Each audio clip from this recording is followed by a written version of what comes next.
Good evening and welcome to the Elk Grove Unified School District's virtual board meeting through the Zoom platform.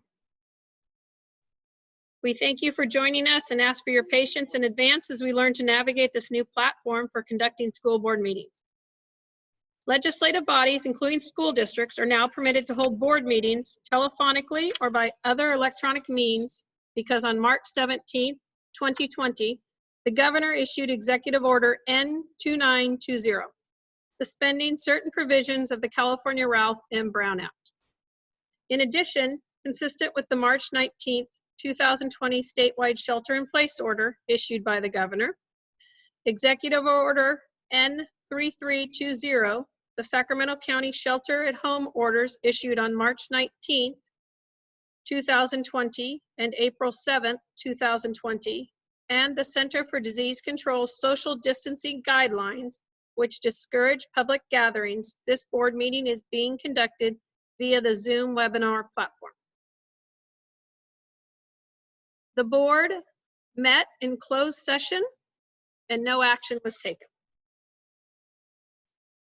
Generally, public comments can be submitted to the board on items on the board's meeting agenda and also on those items that do not relate to items on the agenda, but are within the board's jurisdiction. Tonight, as noted on the board agenda and district's website, electronic public comments that were submitted to the board by 5:30 p.m. tonight through the Google platform accessible through the district's website may be read to the board relative to the appropriate agenda item. This includes any public comments related to closed session. Ms. Pinkerton, were there any comments regarding closed session items? Madam Board President Albiani, there were no public comments regarding closed session items. Thank you. Also, please advise that everybody participating via Zoom webinar is muted and all board member votes will be by roll call. Members of the board present tonight are myself, Beth Albiani, Board Clerk Crystal Martinez-O'Leary, Board Member Nancy Cheres Espinoza, Board Member Carmine Forcina, Board Member Chet Madison, Board Member Tony Perez, and Board Member Bobby Singh-Allen. In addition, today's Zoom webinar is being video recorded and will be available at the district's YouTube channel. I would like to start with the Pledge of Allegiance and have asked Ms. Sue Larson to lead us. Thank you. Please join me in reciting the Pledge of Allegiance. I pledge allegiance to the flag of the United States of America and to the republic for which it stands, one nation under God, indivisible, with liberty and justice for all.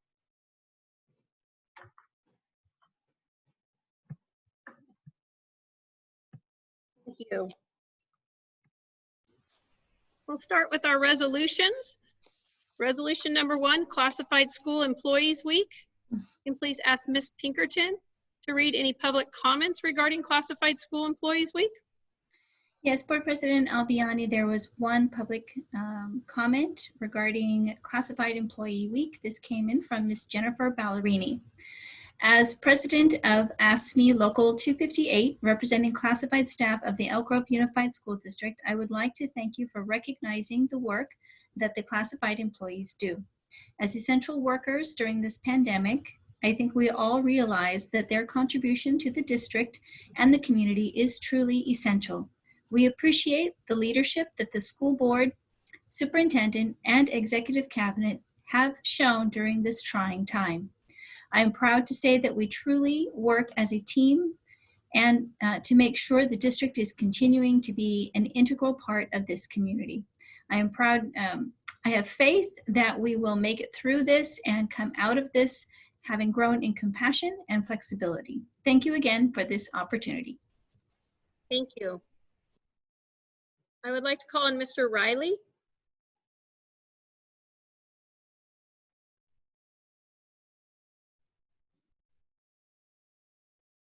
Good evening, President Albiani, members of the board, Superintendent Hoffman, Ms. Avalos. It's great pleasure to present these two resolutions this evening. I think they are particularly poignant and fortuitous given the circumstances. We'll start with the Classified School Employees Week. Again, can't underestimate, can't underemphasize the contribution of our classified employees functioning as essential workers during this time and their innumerable contributions. The California legislature passed a measure in 1986 establishing Classified School Employees Week to recognize the valuable contributions and meaningful services that classified employees make to our schools.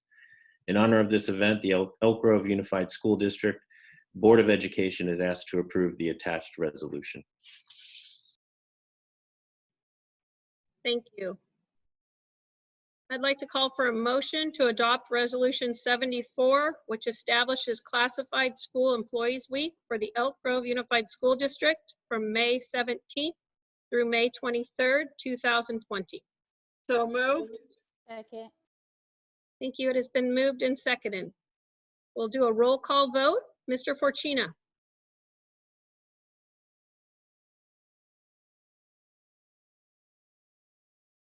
Mr. Forchina? Aye. Thank you. Ms. Cheras Espinoza? Aye. Dr. Martinez Alir? Aye. Mr. Madison? Aye.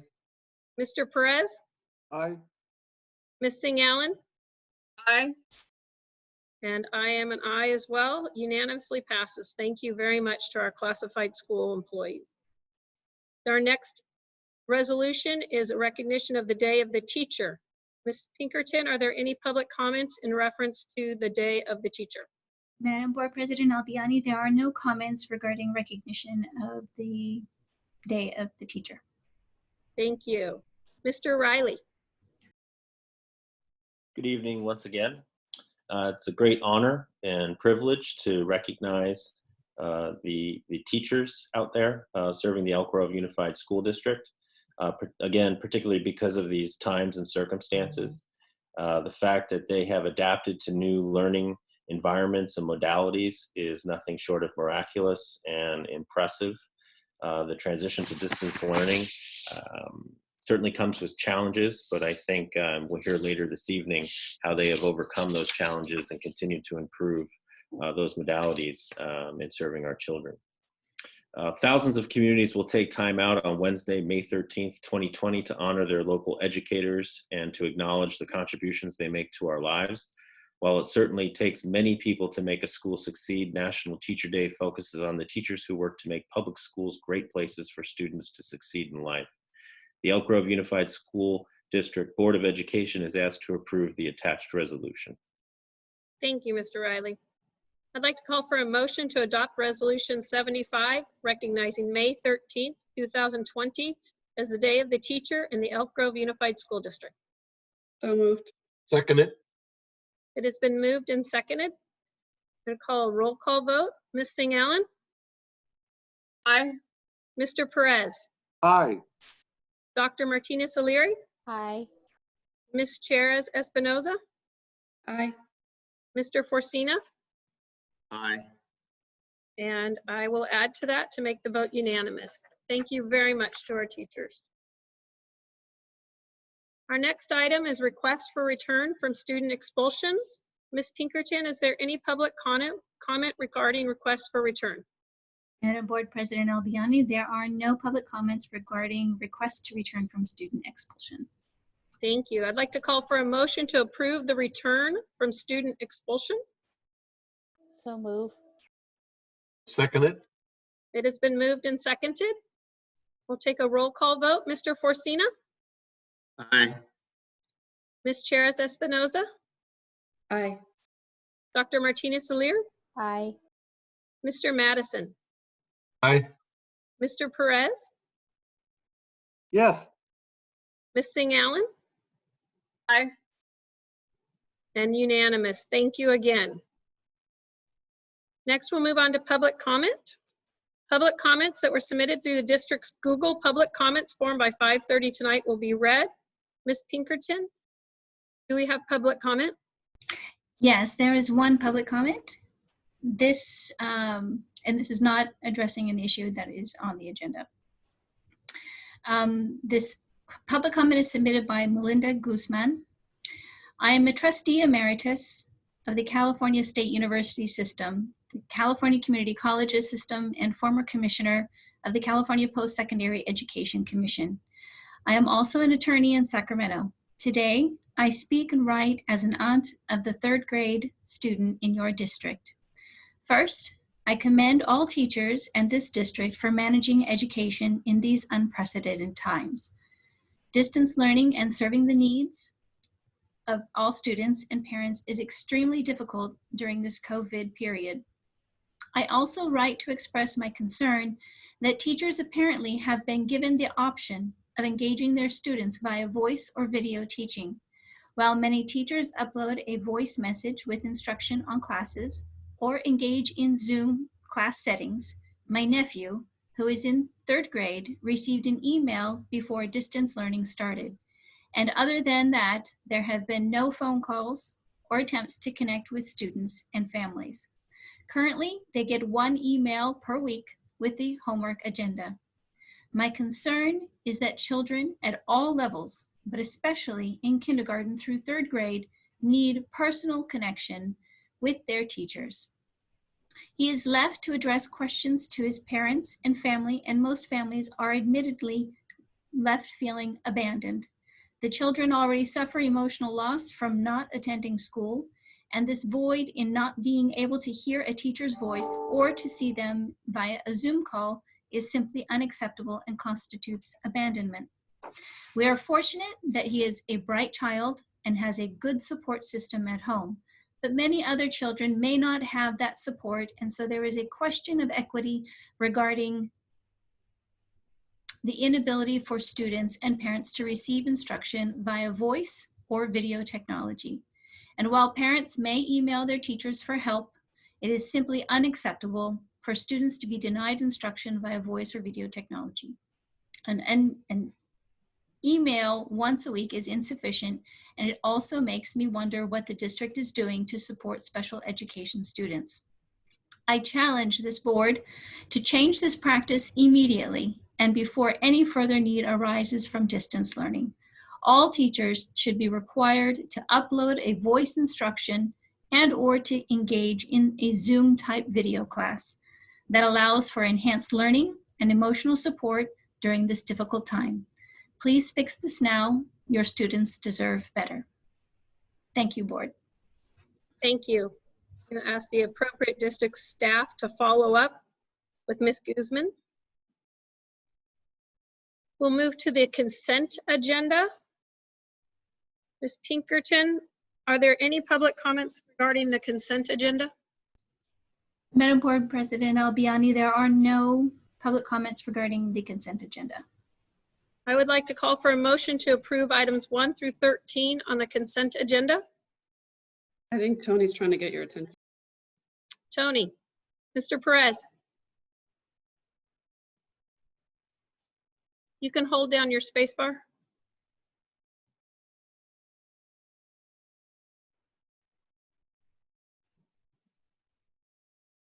We cannot hear you, Mr. Perez. I believe if you hold down your space bar and speak, I'll be able to hear you. I just unmuted myself. Can you hear Thank me you. now? Yes, I can. I think, wasn't that issue dealing with something that we have on our distance learning agenda? Mr. Perez, you are correct. Later, we have a report on distance learning for students and family, and if there were any more comments you wanted to make about that, that would be the appropriate place. For Well- public comment, we do not comment.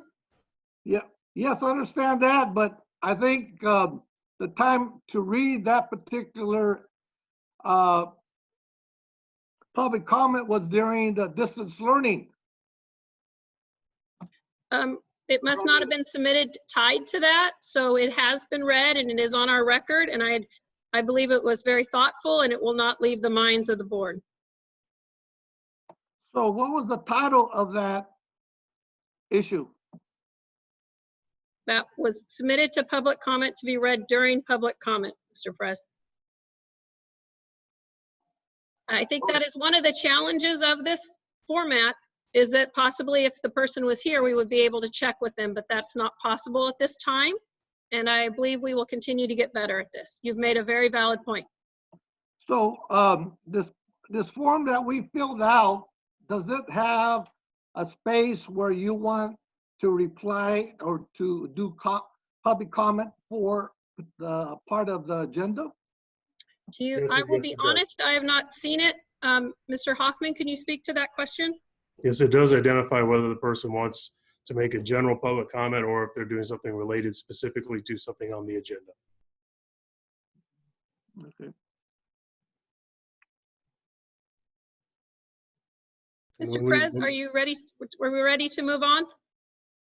Yes, that was perfectly clear. We need to give some in-service training to our community out there, looks like. Thank you. All right, moving on to the consent agenda again. I wanted to call for a motion to approve items 1 through 13 on the consent agenda. So move. Moved. It has been moved and seconded. A roll call, Ms. Singh Allen? Aye. Mr. Perez? Aye. Mr. Madison? Aye. Dr. Martinez O'Leary? Aye. Ms. Cherez Espinoza? Aye. Mr. Forcina? Aye. Thank you. That will be unanimous pass of the consent agenda. Are there any bargaining units that have wanted to comment, Ms. Pinkerton? Madam Board President Albiani, there are no public comments regarding the bargaining units. Well, thank you. Then we will move on to the report of the night, which we are all looking forward to. EGUSD's distance learning supports for families and students and families. Mr. Cerruti will lead the report. At the conclusion of the report, I will ask every board member for their comments, and we will direct them at Mr. Cerruti, and he will relay them to the correct person to answer. Thank you, Mr. Cerruti. Thank you and good evening, President Albiani, members of the board, Superintendent Hoffman, and Ms. Avalos. I and we sincerely appreciate the opportunity to provide the board and our community an update on our provision of distance learning services necessitated by the COVID-19 pandemic. I will state at the outset that we're learning as we are going and continuously making every effort we possibly can to improve the types of services that we are providing each and every one of our students. And with that, bear with me for a second and I'll pull up the presentation.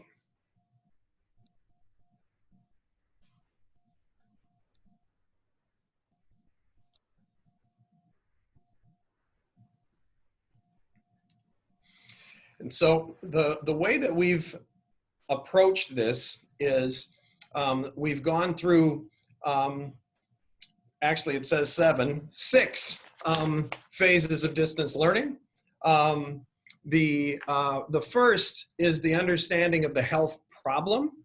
And I just want to point out that throughout this process and ongoing, as things continue to evolve, at the core of the work that we're doing is the balance between the health and safety of our kids and families and all of our staff with the need we have to provide high quality educational services to all of our students. And so that is the overarching umbrella under which we continue to plan and problem solve. Once we move through gaining an understanding of the health problem, and I want to clarify, it was so new to everyone. We were working directly with county health and beginning to understand in order to help ourselves make the appropriate decisions. It began to then move into understanding the implications for school closures. And as folks recall, the school board, the superintendent and school board made the determination to initially move spring break to enable us to have the time to continue to examine the situation. And as things began to unfold, it became clear that we were going to be closing school for an extended period of time. And thus we moved immediately to the provision of food nutritional services. And then we moved to the understanding that we were going to be needing to develop a distance learning plan. A key decision that we also needed to make early on was the determination of whether or not to provide enrichment or supplemental activities and learning, or new learning at the elementary and middle school levels, and for credit learning at the high school level. And we made a decision as a district to move toward new and for credit learning. And so that enabled us to begin to make determinations and move into a clearly defined technology plan, move into curriculum development, teacher training, and support. And then we're currently in the phase of implementation, and we're engaged in monitoring and gathering end user feedback. The remainder of this, you're going to hear from a variety of district leaders. And I just want to say that literally every aspect of the organization was linked in addressing the complexity of the problem. And it continued. When I say problem, I'm talking about problem in terms of problem solving.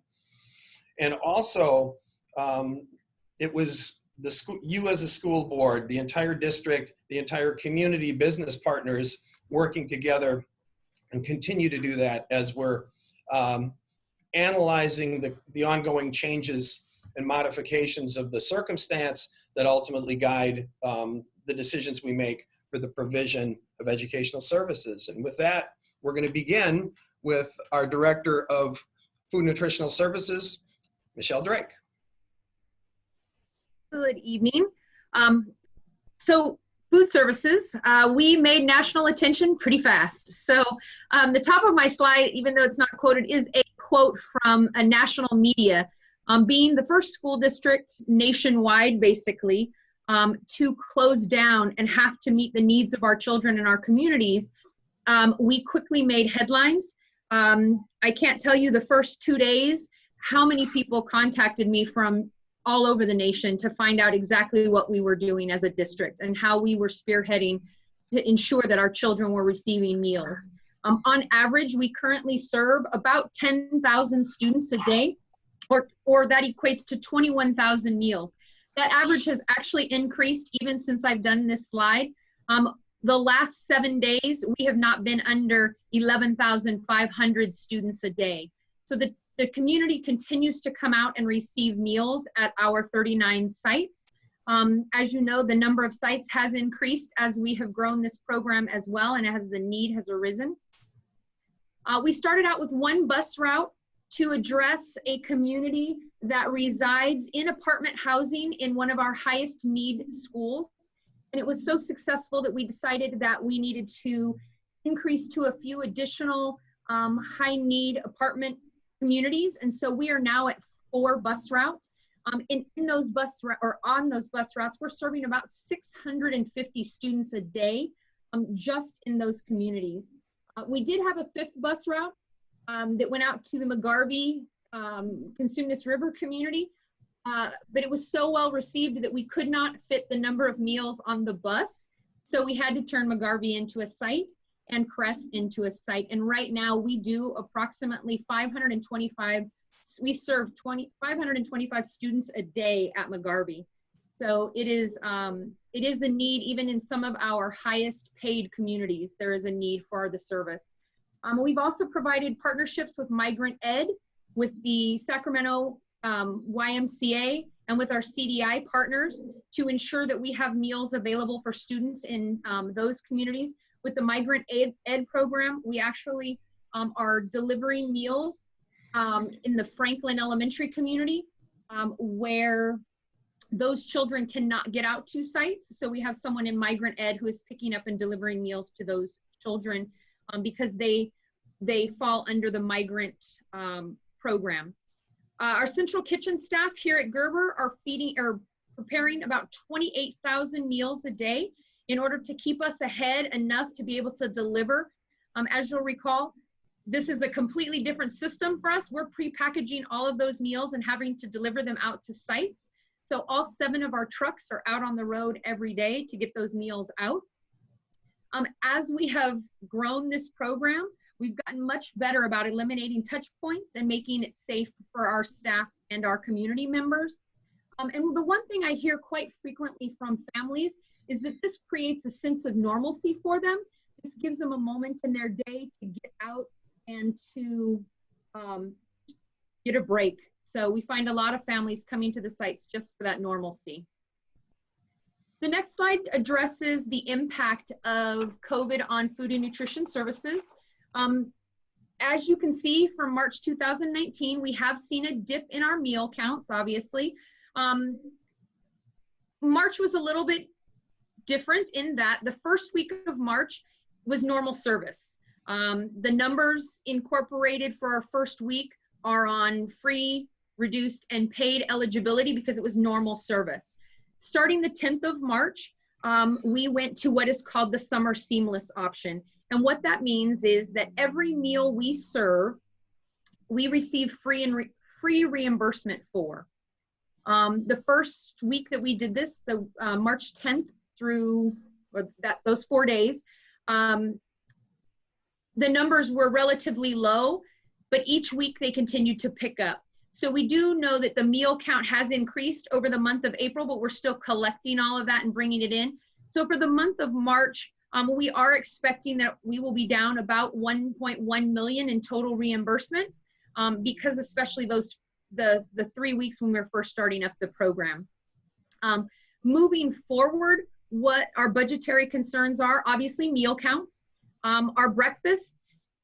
By providing this service where we're giving each child a breakfast and a lunch, the breakfast numbers that we're serving are very similar to what we were doing on an average day in the normal school year.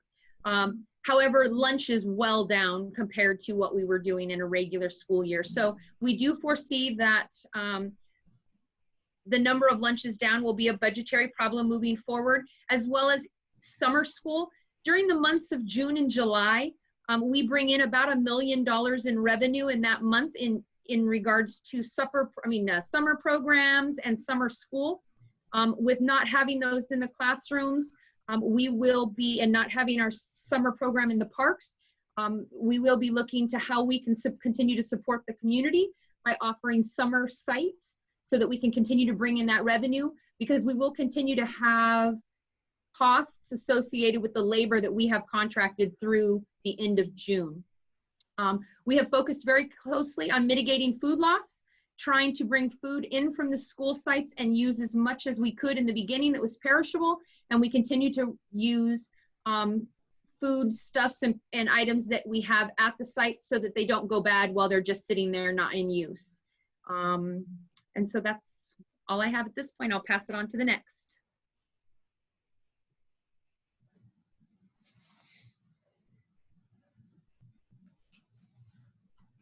And of Mr. course, May. I'm the one who can't figure out how to turn the camera on fast enough. I'm here to talk about the Chromebooks and hotspots that we distributed out here. So obviously with distance learning, we needed to get Chromebooks and connectivity out to our students as fast as possible. So before I kind of get into this, I really want to make sure I give a big shout out to secondary and elementary ed for really helping coordinate with all of this. Also to the warehouse staff to really help get carts moved around. Then obviously to all the tech services staff that helped make all this happen and get things going so quickly. So with this, we distributed about 29,000 Chromebooks so far. So that's about 50% of all of our 1st through 12th grade students did check out a Chromebook from Elk Grove Unified. To do this, we had to move 70 to 270 carts to each high school. So we made each high school be a distribution point for families to come pick up devices. So once they got to each high school, we had to disconnect all the cables, we tested devices, and then we prepared them for the checkouts. And so we did checkouts on 6 main distribution days at each school from 9 a.m. to 6 p.m. every day. And then we did 2 makeup days after that. To do the main distribution days at each school, we had to have about 200 volunteers every day to go to do this. So we had drive-up service where they'd drive in, we would scan their ID, we would scan the Chromebook, and we'd check it out and hand it to the parent and all the students that are in the car. So we could kind of do, we kind of copied off Michelle out of the drive-through service. So families didn't have to get out, and we just did the drive up at every school. From that point, we also had to make sure now that from the people that didn't get Chromebooks originally, we have 3 to 4 carts moved back to school sites. So if families still need Chromebooks, they can go to the school site and check out a new Chromebook. Or if there happens to be a problem with the Chromebook, they can call our student support help desk number, and we'll refer them to come back to the school site and switch out that Chromebook for a new one. So that's how we handle all of our Chromebooks out of schools. And then families are still obviously using their home devices to go along with that. The other part we had to tackle was connectivity for families. As of last Friday, We distributed about 350 hotspots to families that need connectivity at their homes. We were able to purchase 1,000 of them, and they arrived on April 14th. So we had to work really quickly to get them inventoried, put into our system, and then prepared, and then delivering starting on April 17th. So in 3 days, we got all those turned around. And we filled out, we had an online form that schools and families helped fill out for families they knew needed connectivity. And then our safety and security team is going and delivering these hotspots to families in their homes every day for this. We start to kind of see a slowdown of how many we have coming in right now, but some people have questions. We're making phone calls to those families to make sure that they're connected. So if it's not coming from our student support help desk making phone calls, I know school sites are making calls and connecting with families as well. So we're trying to really make sure that everybody's connected, that they have what they need. From those 350 hotspots, we've connected about 900 students. So those are family households we're getting with those 350. So we've gotten, let's say, around 1,000 families as of today that are now connected to one of our EGUSD hotspots. So I'm pretty excited about that we were able to connect it, to get those connections. That also means that lots of our families were able to take part in different programs through Comcast and other places to help provide broadband connectivity at their homes. Other things we had to really get going were the application support. So we had devices and access, but we had to make sure that other things were in place for the distance learning. So systems and applications that were already in place that we could just kind of tap into was our huge Google Apps for Education. That included Google Classroom and Google Docs and Google Drive, everything that goes with that. We had Synergy that we just migrated to a few years ago that was cloud-based, so we could do a lot of stuff with that. Our EGSD ClassLink portal, we have Edgenuity, and we also had lots of online publisher curriculum and other standard tools already available for everybody online. They're accessible outside of the district. We had some tools and resources that were normally available inside the network only, and we made those available outside through our ClassLink portal. An example of that would be like a student reset tool. So we made that available outside of our district, which is normally only accessible inside. We had to stand up a lot of new applications. So we created Zoom accounts, which we're using right now for our staff, and then also updated Google Meet settings to make sure that it worked correctly within Google Classroom and to make sure that the security settings were set on both of those to ensure safety for our students and staff. We had to create thousands of new Google accounts for students and staff because lots of students and staff had not been using Google. They hadn't been part of it before. So we had to make sure that everybody was set up for that. We did set up some new publisher and curricular apps, and we put those on our ClassLink portal as well.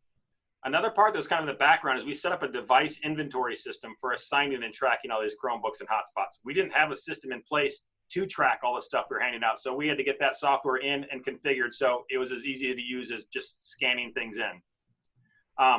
We also had a phone, we also got out there a phone app on people's phones to be able to make calls from EGUSD phone numbers. So when I make a phone call to a parent, it'll show that it's coming from an Elk Grove Unified phone number and not coming from their personal cell phone or having to do the *67 if they don't want to.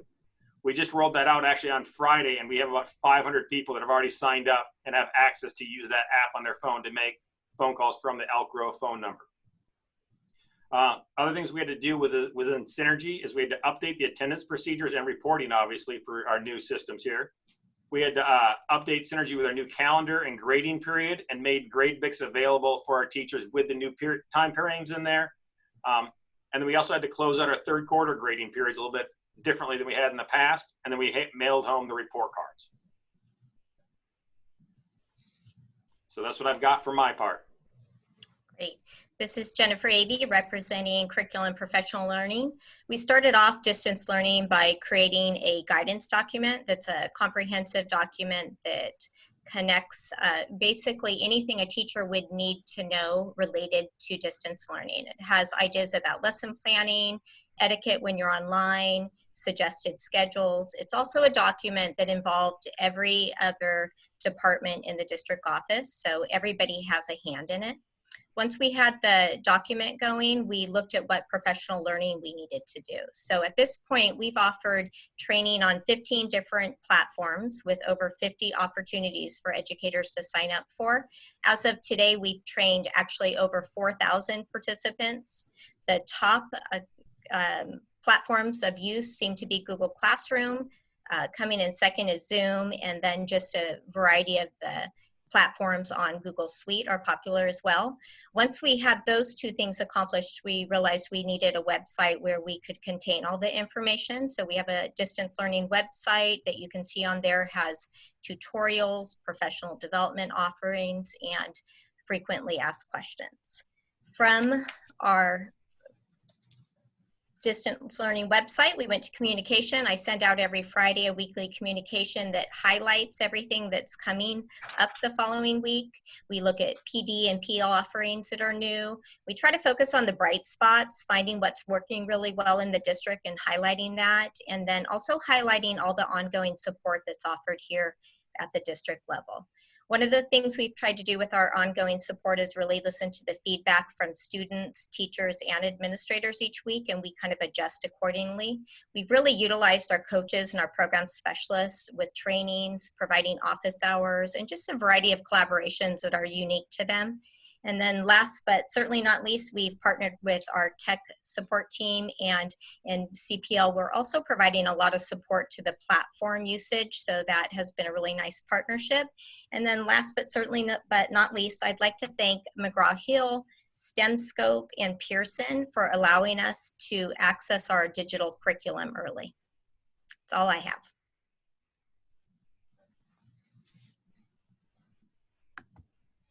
Good evening, this is Alicia Wilson, mild moderate special education coordinator, giving you an update on special education distance learning.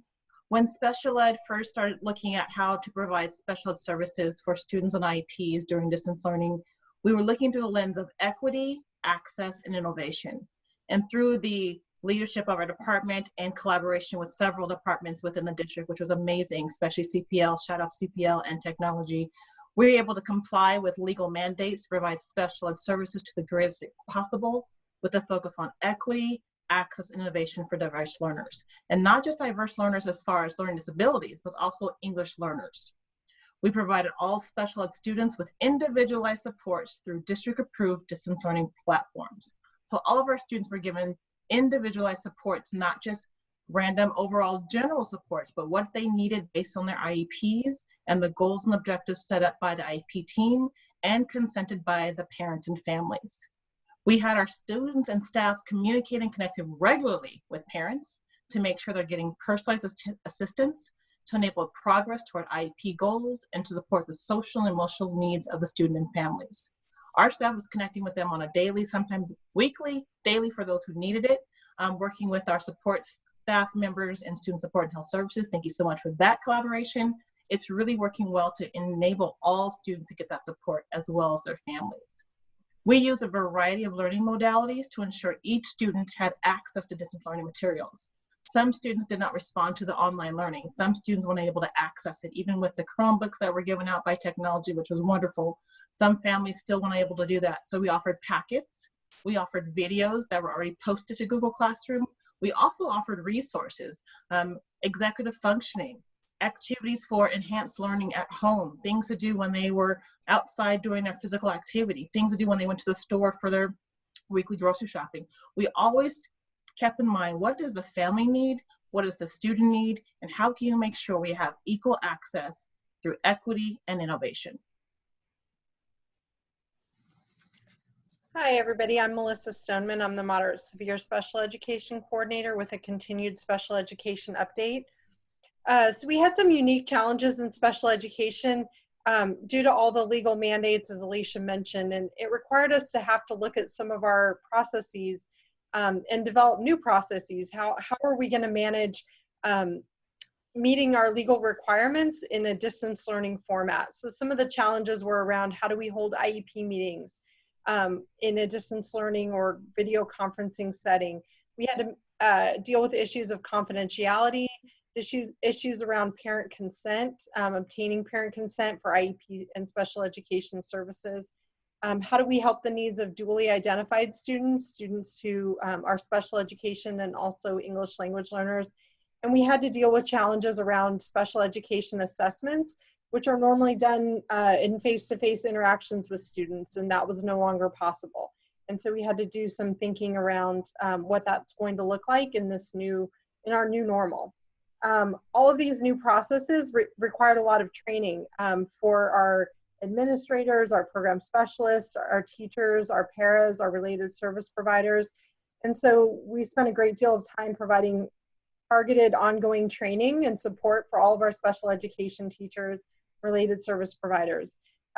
We've done a number of webinars with our district legal counsel for special education, with general education administrators and special education staff regarding legal mandates. We found that it's really helpful for staff to be able to hear from our legal counsel about some of the requirements and special ed processes, because a lot of what they've known has been turned on its head. And so it's been helpful to hear directly from our legal counsel about our mandates during this time. And we've done a number of webinars to ensure that staff has access to that support. We've been developing and implementing curriculum and giving sample weekly lesson plans to our teachers. For our moderate to severe population in particular, we understand that there are some unique challenges to distance learning.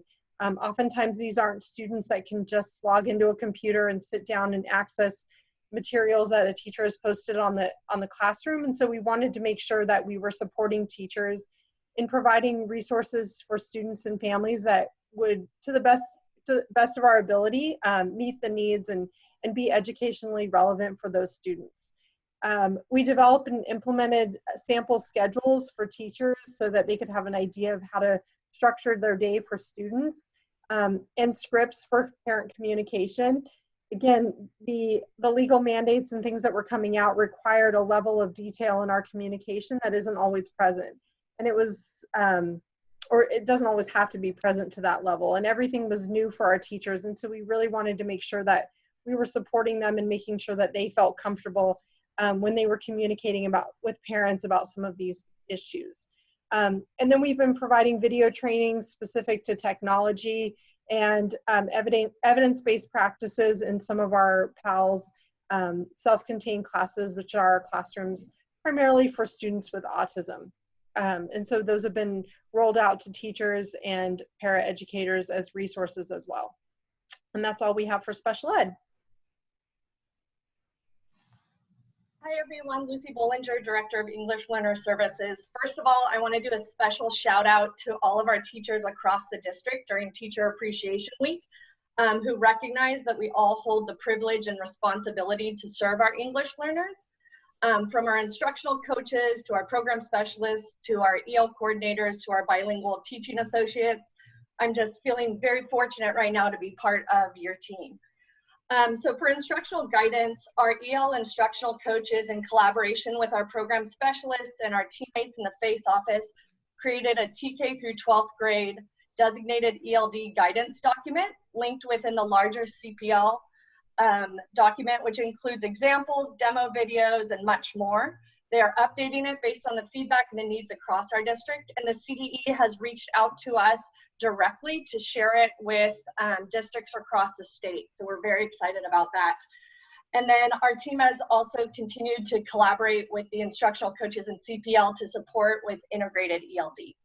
For supplemental supports, we are excited to partner with Imagine Learning for supplemental supports. Our newcomer task force this year had chosen it for future use based on a pilot that we did across the district. However, Imagine Learning has graciously offered it to all of our English learners. It's on our student portal, so every single English learner across our district has that, including a student in Afghanistan and India who are still waiting to travel back, but we're able to provide that from afar until they can get back to our district. For duly identified students, again, we've continued to collaborate with the special education department to support our ELs who also have special needs from program, curricula, teaching strategies, and translation and interpretation during the IEPs. Newcomers, along with specific newcomer supports in the ELD guidance document, we have partnered with FACE to support not just our newcomers instruction, but also the supports the family needs. Sherry Hughes and FACE has led the creation of many resources, including helpful videos for our families. It's been incredible to hear the stories from teachers on how they've connected with their newcomers during this time, and we continue to encourage, as Jennifer said, to share these stories as we build off bright spots. translation and interpretation. We celebrate how many of our families speak a language in addition to English, and our department is here to help with that at the district level with the communications department and also with the site level to ensure communication continues. In addition to video and translated documents, our BTAs are supporting with survey calls, student check-ins, lessons, and IEPs. We're also excited that more and more staff are using the Talking Points app to connect additionally with their families. And the program educator, Sai Vu, has continued to set up all translation and interpretation across the district. For professional learning, our EL instructional coaches are providing teacher check-ins, office hours, co-teaching, demos, and supportive coaching virtually based on the feedback, and the additional professional learning is being provided in collaboration with CPL. And finally, the word collaboration. This time more than any speaks to the strength of teams working together, and we are fortunate within departments across our district. With SCOE, for example, we're doing the state seal of biliteracy assessments virtually, so students still get the opportunity. And with the CDE, as I mentioned, with our guidance document.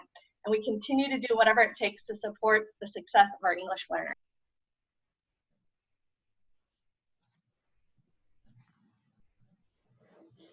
Good evening, Don Ross, Director for Student Support and Health Services, and I'm going to talk to you a little bit about what our staff's doing to support our foster youth and homeless students.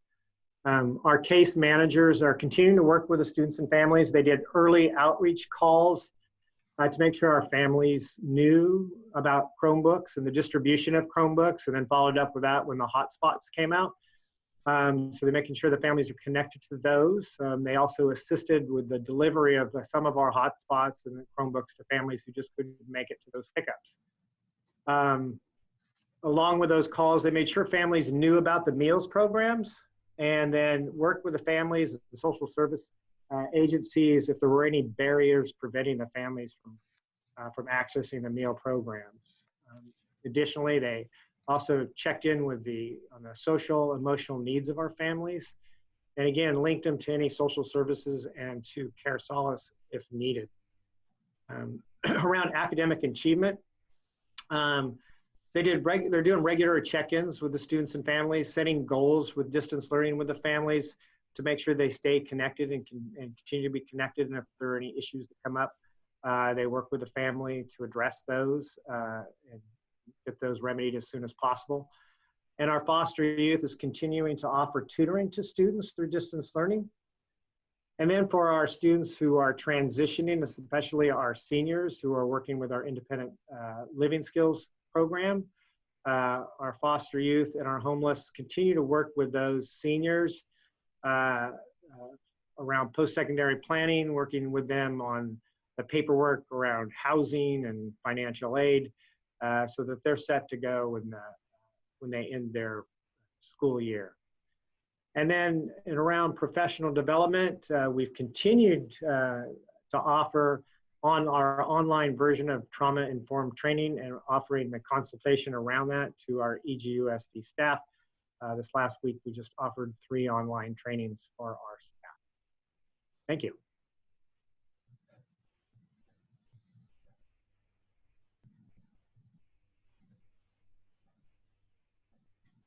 There we go. All right, good evening. I'm David Bird. I'm the Director of Learning Support Services. I'm just overseeing a lot of our Title I programs, other title programs as well. And I'm happy to share with you some of the work we've been doing. Our Native American education program has been able to maintain its weekly culture class and has transitioned that into a distance model. We've been providing our tutoring services to our Native American education community and have worked to transition that over to a distance tutoring model during the distance learning portions of all of this. Migrant education, we've got over 40 students that are part of daily meal delivery. And we've got one of our own members of our office who's actually in her car delivering those meals to our migrant ed population. And we also have been able to coordinate with tech services to get hotspots out to those communities that are part of migrant education that live in the most rural parts of the Elk Grove Unified School District and did not have access. So we've been able to make both meal delivery and access to the internet to be able to do the distance learning to our migrant ed population. We're working hard with curriculum and professional learning to develop credit recovery for all of our high schools this summer, and some advanced credit for students that are in need of doing some cleanup work on their schedules. So summer school will happen this year at high schools in a credit recovery model, and we're excited about that and getting that off of the ground. And then we've been able to continue with a vision we've had to support our Title I schools with the AVID program. This year we were excited to send our teachers to AVID professional development during the summer. That of course had to be canceled, but we've transitioned all of that to a distance model this summer with implementation at our Title I schools still planned for the fall. So we're excited about that. And finally, we continue to work on Title I stakeholder engagement, coordinating with English language services to make sure that our school site council meetings and our required ELAC meetings are able to happen in a distance environment. And we're also working on our DAC and our DLAC meetings that are a part of our community input for our LCAP to be able to produce those meetings from a distance model too. So the work continues, it just continues in a different way.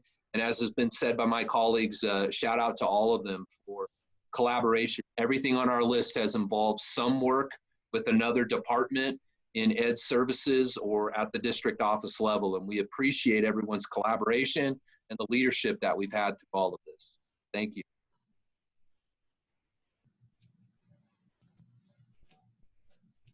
All right, good evening. I'm back again, this time here to talk about student support and health services, some general things that we're doing around supporting the social emotional well-being of our students and staff and families. First up, counseling support. Early on, our school psychologists, our social workers and MHTs did early outreach to families just to check in on their social emotional well-being. Right when this started, giving a call to them to saying how things are going, how are you doing with, is there anything that we can provide you? So some early checking in. They followed that up by setting up some telecounseling sessions for our students who are already receiving either educationally related mental health services for those students who are on IEPs, or our MTSS counseling services for our general ed students. So they have set those up. Currently, as we speak today, 85% of our students who are receiving services, and they're opting to continue with those supports through telecounseling. But our providers are still checking in with the families every week to see if they've changed their mind about services, letting them know that the services are still there, just generally checking in on their well-being. Some of our families just aren't ready right now to engage in telecounseling, and we understand that, but the support continues to be provided for them. In addition, we just had to change some things the way we do some certain protocols during this time. So we developed a risk assessment for our providers to identify students at risk when they're having those telecounseling sessions, and then what procedures to follow if something were to arise. In addition, we developed a guide for our teachers. So when they are in the midst of a Zoom meeting or during Google check-in or emails, that they know what to look for to identify students with mental health concerns, and then what procedures to follow up with, and who to connect the students with.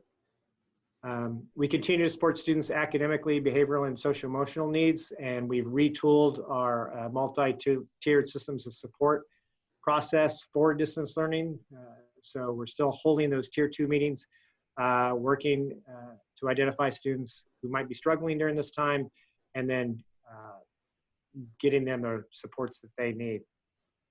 We also had a committee that was committed to social emotional learning resources, and they meet regularly to develop and identify resources for our families, our students, and our teachers, which those are posted.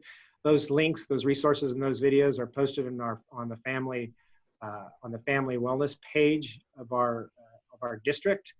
Many of our behaviorists and our nurses and our MHTs have developed videos for our families around the areas of growth mindset, mindfulness, or they've been interviewed on EGU News regarding various things regarding anxiety, stress, and even proper sleep.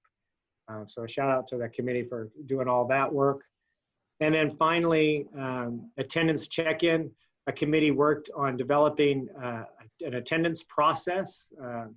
And really the guiding principle behind that was creating a process in which our students and our teachers can connect daily. And the process is set up so that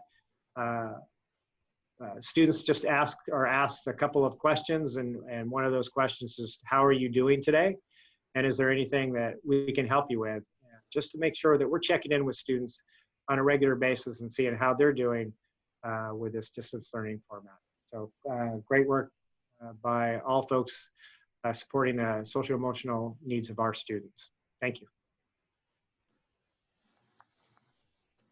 All right, so great to be with you all, even if virtually. Matthew Espinosa from the Office of Educational Equity, and I wanted to share the lens that we're taking into distance learning across the board is this mind the gap mindset, meaning that everyone is being affected by this pandemic and by distance learning and all the shifts, but there's a gap from people that are mildly annoyed to major life changes. And we're trying to be aware that not everyone is experiencing this pandemic nor the distance learning in the same way. And so in that way, we're really thinking about the needs that we're trying to address, both learning needs, wellness needs, digital needs, leveraging the assets that folks bring to the table, all of our staff, as well as our families and students, their talents, recognizing that the families are a major asset and leverage, especially in these times. And we know some of our staff have been shifting from direct student supports to also having more direct supports of families to tap into those assets. And our students and their interests in technology, and then finally, to affirm all of the identities and make sure that everyone feels welcome and included in this new format. So a lot of my work has been working with all of our other departments and just bringing that equity lens through all of our district-wide efforts, including attendance and student support services and distance learning instruction. In addition to that, though, we have been moving in our high school student equity councils to move it online. I actually just met today with Sheldon Student Equity Council, and they're giving us great feedback directly to school site staff as well as to here at the district on how students are experiencing it and from their perspective, what we could do to serve them better. We're also working on a report, district-wide report, a collaborative report that breaks down the actions and services being provided per student group, from everything from students of color, students with disabilities, refugee students, to our 12th graders and our youngest learners, all of which will need some sort of equity-minded accommodations or different approaches and different needs to be met. And then engaging through the professional learning and moving digital with our professional learning. And also finally, collecting resources that we'll share on our equity resource site and send out to our community through our updates. So all of those are the work that we've been engaging in the Office of Educational Equity. Good evening, Lisa Lavasser with the Office of Family and Community Engagement. As you know, the FACE office believes that learning starts at home and continues at school. And this has never been more true than during this pandemic, where families have been forced to take a larger role in supporting their children, both academically and social emotionally, and making the most of this extended time together. As you heard, every person presenting tonight has mentioned families. I have worked in this district for over 4 years now, and I have never been more proud of our district leadership, of our department leaders, of our departments, of our teachers and our schools. They have truly embraced the idea and importance of partnering with families to help students achieve academically and social emotionally. A few ways our office has helped with this during this time of distance learning has been through communication. We've worked closely with the communications department and with tech services to make sure families are getting daily communication or weekly communication from schools and our district leadership. We've also worked closely with communications and tech services. Right away after we closed down, our office helped in creating a family resources website, mainly focusing in the beginning on community resources, making sure our families had what they need during this time. We continue to keep that website up and running and to make sure that it is relevant for all families and current. We also supported student support and health services in creating their student and family resource line. We wanted to make sure that that was up and running and families had access to that when they needed it. My team has also collaborated closely with CPL, with ELS, and with schools in helping to create the instructional guidelines. We wanted to make sure that it was in family-friendly language and in many languages so that all families could read and understand how to get started. We have also created many videos. My team has worked hard to make sure that families understand how to navigate this new era. They've created videos on how to simply maintain a schedule to decrease anxiety during this time, as well as how to get online and access the student portal. We also trained many teachers to use the application Talking Points. This is a free application for educators that translates simple messages in over 100 languages. We wanted, again, to make sure all families had what they needed.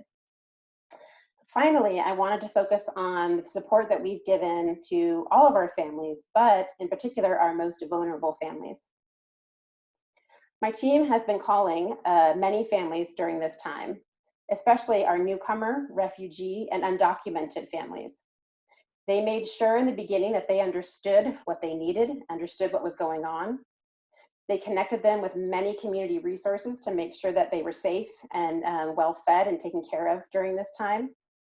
They made sure that when we were handing out Chromebooks and hotspots that they had connectivity so that their students can get on and begin distance learning. And then finally, they continue to check in with families on a regular basis. We're helping our research and evaluation department with the online survey. And I have to say, many families have reported back the positive experience that this has turned out to be. And they really appreciate talking to someone on the other line when they hear it's someone from the district office. Thank you.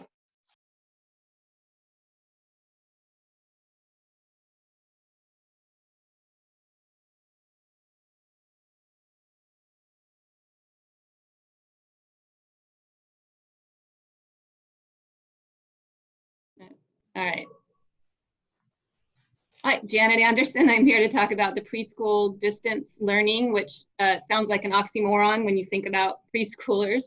But they've done a lot of work. We were very fortunate because a lot of our preschools already have online connections with families, and that's part of our grant requirements. So we have creative curriculum, and we supplement with Rosie Ready, which is an online format for parents, shows them how to work with their students or their children at home. And then we have second step that we use for social emotional learning. We worked with CPL and our preschool coaches. They created weekly packets. And in those packets, they also provided a lot of resources for families to use at home. And we provided them with materials as well, because with preschool, if you think about a packet, it's cutting things and coloring things. It's more tactile. So we provided those materials for them as well when they picked up the packets. And then our teachers are using resources online. They're meeting with families twice a week. They use things like Flipgrid or Google Classroom. They're doing puppet shows and zooming them out to the students. And I just had one last week where they were talking about disappointment and how to handle that and how to make yourself happy at home. So they're very, very powerful things that they're sending home. For our communication, we're included in the CPL distance learning guidance document, and all our materials are also accessed online on the district website and with CPL. As I said, our teachers are checking in twice a week with families, and then we have a parent liaison that contacts families individually and just checks in on them, seeing if they're okay, if they need any community resources, or if they need any support with the distance learning. Our preschool coaches are holding weekly Zoom meetings with the teachers, and they talk about the lessons and review them. And then This is our registration time, our big recruitment time. And since we're not able to go out and do that, we're putting all of our registration online and getting it up on the district website. And we're using different means of outreach to actually register our students. We're working very closely with our grants, SETA and our state grants, and they just to make sure that we're staying compliant in everything that we get. And there's a DRDP, which is a process where you assess children one-on-one, and both Head Start and state have waived that for this year since we are social distancing. Currently, we have playgroups, which are families that come in and the teacher works with them on how to play with their children. She's served 97 families. We have 2 3-year-old classes, and there's 48 students in that. And then there are 829 preschool classes that serve 3-year-olds and 4-year-olds. I'm also representing childcare today. So we have 25 out of 32 of our sites opening. There are more opening every day. The reason that is because CDI stayed open. They only closed for 1 day. Champions stayed closed for a few weeks. So Champions is reaching out to families through surveys to see if they need help. So they are currently opening more of their sites. And we have YMCA that's opening as well. There's right now, and this changes daily, right now there are about 90 school-age children, 10 of them are preschool, and that number increases every day. They do focus on essential workers, on who's they're bringing in, and they're helping with the economically disadvantaged. They have a pool of money that they can help subsidize families as well.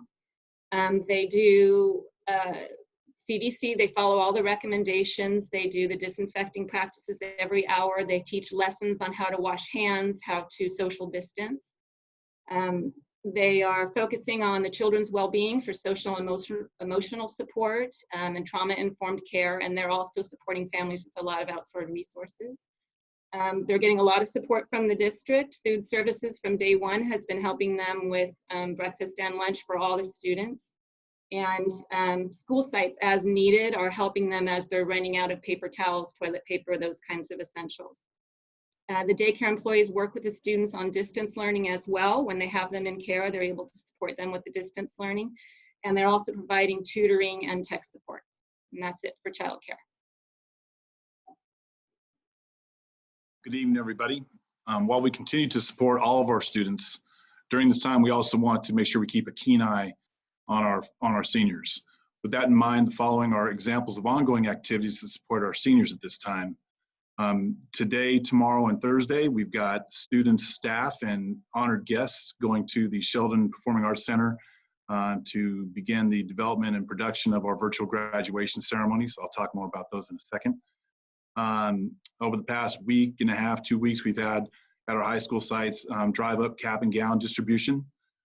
We've got virtual Outstanding Scholars Senior Awards ceremonies that are in production right now over the next couple weeks, honoring our seniors who have exemplified themselves over the years in our schools. At the end of the year, we will do senior farewell videos for our sites and our seniors. We know we have ongoing other activities such as yearbook distribution. Sites are doing senior recognition activities such as lawn signs and doing different webpage recognitions for their students and seniors in particular. And then in the end, we still have to distribute our diplomas. We have plans available for live graduations in June and July in whatever way possible should government restrictions change. We know that virtual graduation is the first thing we're going to support our students with, and then depending upon the protocols from the government, we know we want to do other things to recognize this special group of kids that we're always to remember, the class of 2020. To end this part of the presentation, I thought I'd give a quote from the letter Superintendent Hoffman provided to our seniors and their families. And our goal is to honor our students and their accomplishments in the best way we can, and with as much pomp and circumstance as we can muster, because our students deserve nothing less. Thank you.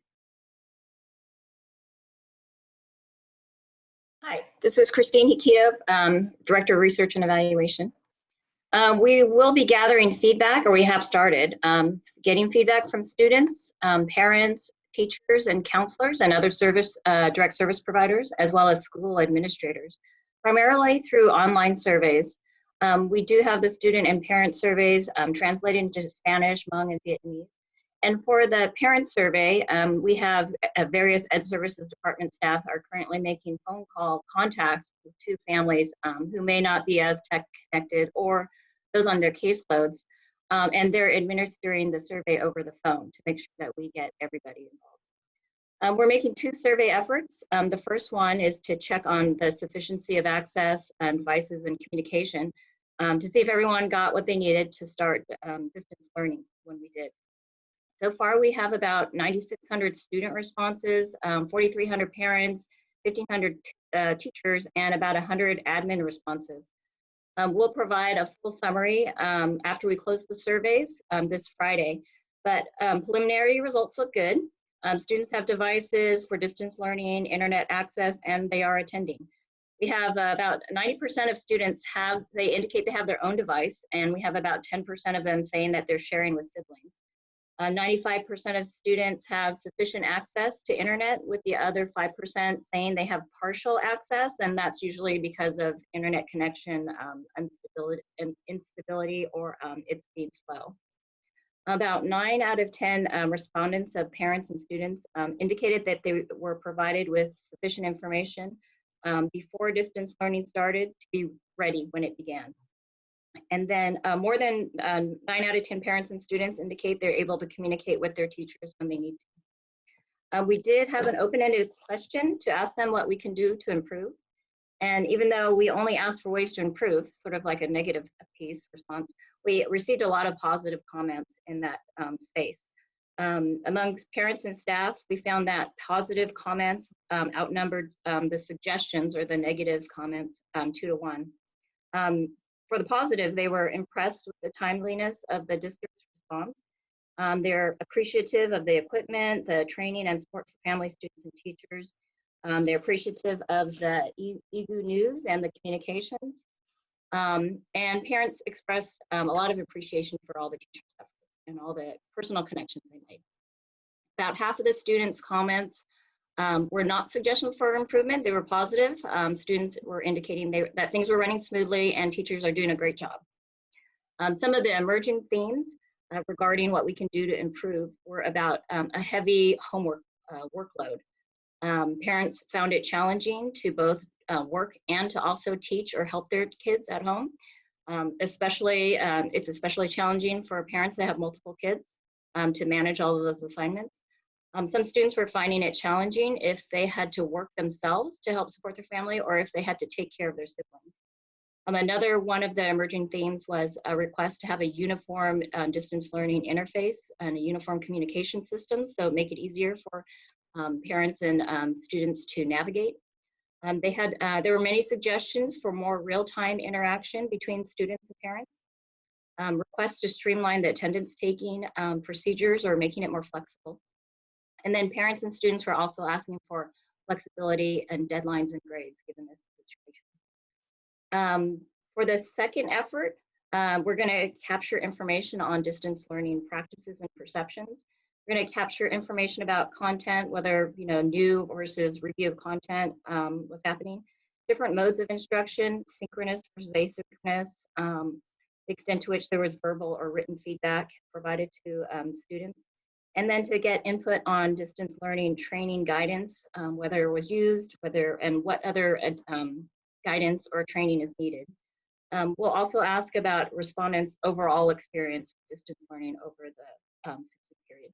And we're going to take this opportunity to capture the student perceptions or more student outcomes, specifically on their engagement and satisfaction. And for that second survey, the results will be available at the end of May.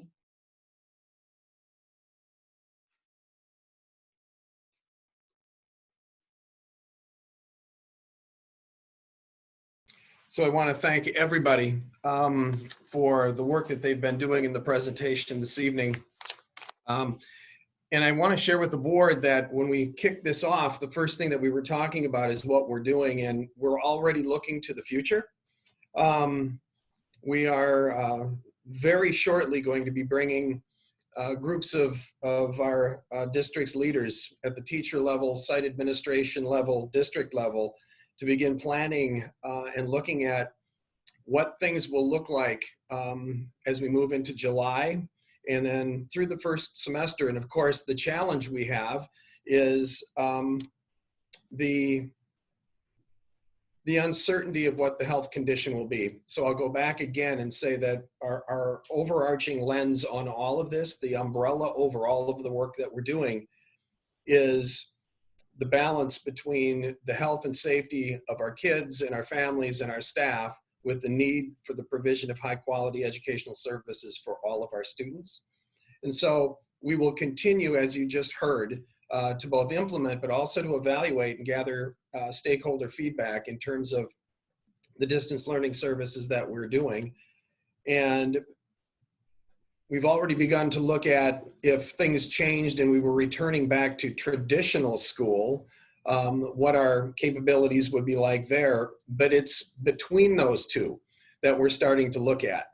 And so the idea that certain numbers of students coming back to our schools, meeting the distance, the social distancing requirements, what would that look like? And so we'll be keeping our school calendars, meaning our year-round schools will begin around mid-July. So we'll need to be having plans within about the next month for what it may look like as conditions evolve. And what's most important is, I don't know if it's most important, but in terms of how we're trying to position ourselves, it's impossible to try and plan for every possible scenario. What's most important is that we allow ourselves and position ourselves to have the greatest ability to be flexible and nimble and respond very quickly to changing conditions. And that's the process that we are in right now. And as we moved from traditional school to complete distance learning, we learned lessons along the way there. And we'll be moving into, for lack of a better term, partial distance learning or blended learning, where we have a blending of distance learning and the potentiality of students in some form returning to our schools. So that's the next level of planning, and it will be taking place relatively soon. And when I say that, it doesn't mean that's what we will be doing as we start the school year up with our year-round schools in the middle of July. What we will be doing is we'll be providing services to students based upon that balance of health, safety, and education, but we want to position ourselves to be able to provide that continuum of service for all of our students. And with that, we again appreciate sincerely the opportunity to provide the board and our community this update, and we welcome the feedback from our board, and we are happy to respond to any questions. Thank you.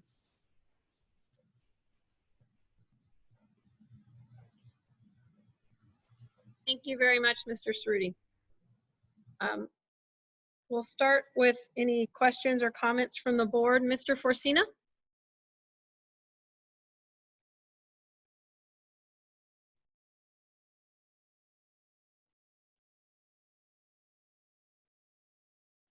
Am I on? Now you're on. We can hear you now. Thank you. Okay. Very, very good. Well, thank you. I'll try to keep it brief, respectful of everyone's time. I'm just going to make a quick comment, and then I just have a couple of specific questions.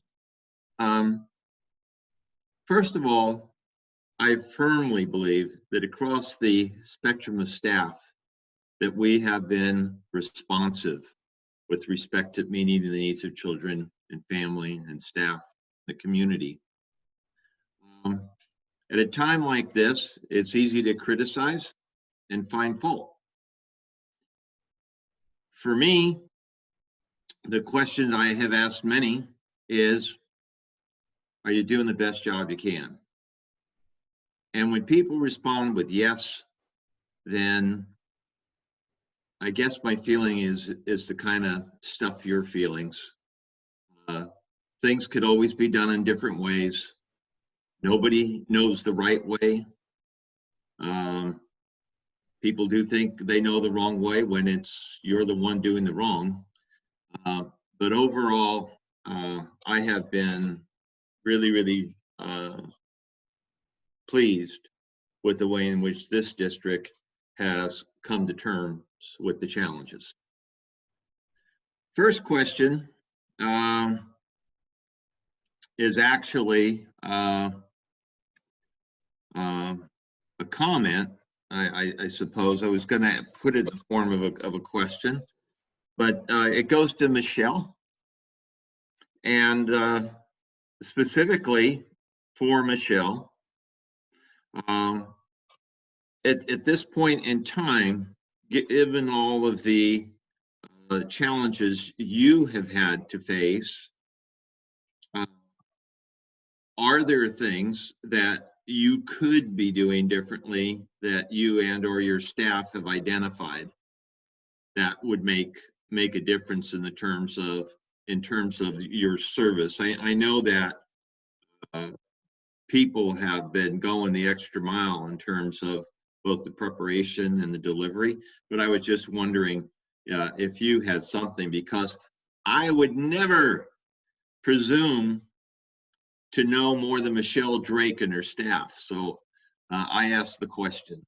You know, every day we look at we assess what we're doing and see if there's a way we could do it better. Right now, because when we originally started, it was going to be a couple weeks. We are now cementing processes in place.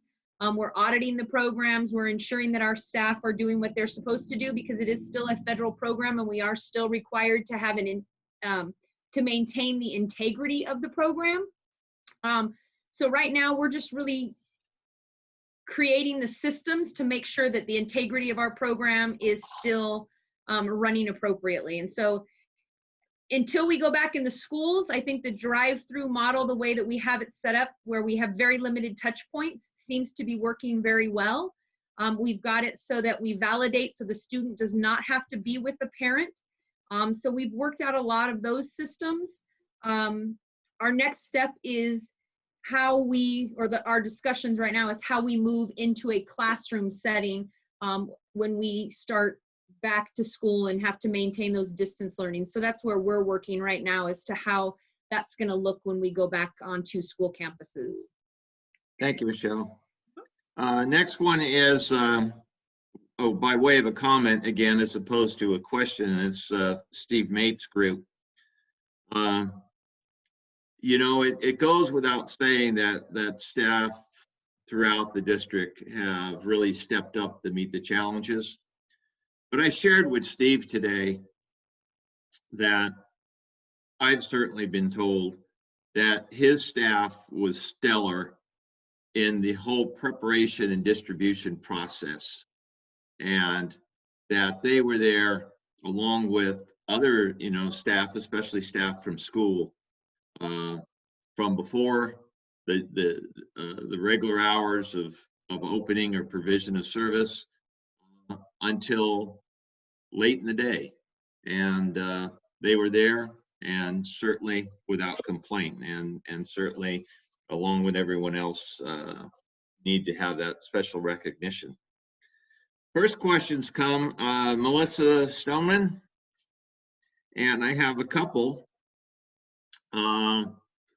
First is with respect to teachers, paraprofessionals, translators. How are we specifically working with and meeting the needs of our deaf and hard of hearing students throughout our program? So we've had a number of resources that we've put in place to ensure that not only our deaf and hard of hearing students, but also our deaf and hard of hearing parents can receive services. So for example, the communications bulletins that Xanthi pushes out are translated into sign language for parents, because we have a number of deaf and hard of hearing parents who are unable to receive services or unable to read, and they obviously cannot access like information that's presented auditorily. And so we've made that adjustment. And then we have our deaf and hard of hearing teachers that are connecting with students via Zoom and video chats and pushing out individualized resources to students that will enable them to make progress on their IEP goals. Okay, thank you. And what's, if you can just share, and I know it's voluminous, can you share just some of the specifics you've put into place to help resource kids? I'm gonna punt that question to Alicia, Okay. just because she oversees that population, so I think she'd be more effective in being able to answer it. Thank you, Melissa. In answer to your question, for the resource kids, they are general education students as well. So they're getting the same type of supports as general ed, but with the added support from special ed case managers. So what the special ed case managers are doing are working with the general education teachers and either collaborating with them on their Google Classroom or creating their own Google Classroom in accordance to the students' IEP's goals and objectives. So they're supporting them to the greatest extent possible of their IEP goals and objectives. It could be lessons that they post to the Google Classroom. It could be sending home things to the parent to help them do the instructions for the assignment. It could be doing a consult, monitor, check-in phone call with the student if they're on a consult level. It really depends on the level of need of the student. But for RSP, they are gen ed students first.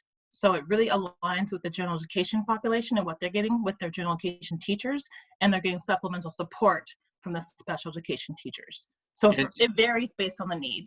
And have you heard from students with respect to their ability to navigate their learning in these times?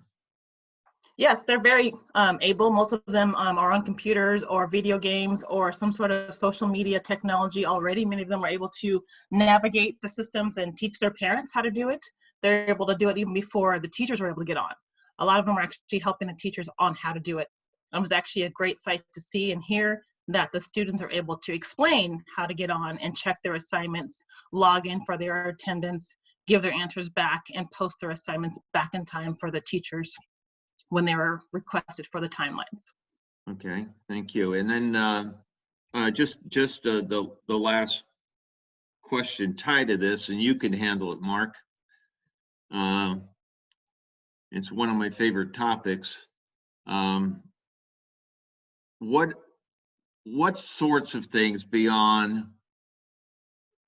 the general provisions of lessons that we're doing, and I understand, you know, a lot of what is occurring in general ed, but what special steps are we taking for all of our slow learners, the kids who have difficulty in learning? They're not special ed kids, they're just low performing students. Are there things that we've been able to put into place to help them? So Carmen, each of our teachers, we're using a phrase, and it's not intended to somehow it's not intended to try and not be as specific as we possibly can when we use the term to the greatest extent possible, because that's the way we've approached everything. We started from the beginning not by saying, you know, well, here are the things that we can no longer do. We started from what is everything that we can possibly do, and part of that is the differentiation of instruction. And so all of our teachers across the district, and the question that you asked are the kids that may not be the specifically identified to receive supplemental services, special education services, those types of additional resources. What are we doing? I would have to say that I can't speak specifically as if I've gotten feedback from all of our teachers, but I do know that with the training, and as Jen Avey had indicated, our teachers on a daily basis under normal conditions are doing everything they possibly can to meet the needs of all kids.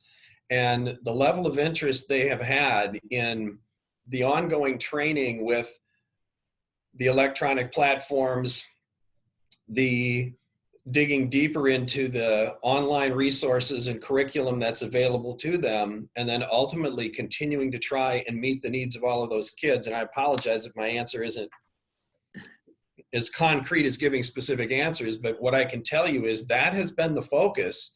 The initial training was, here's how you use Google platform.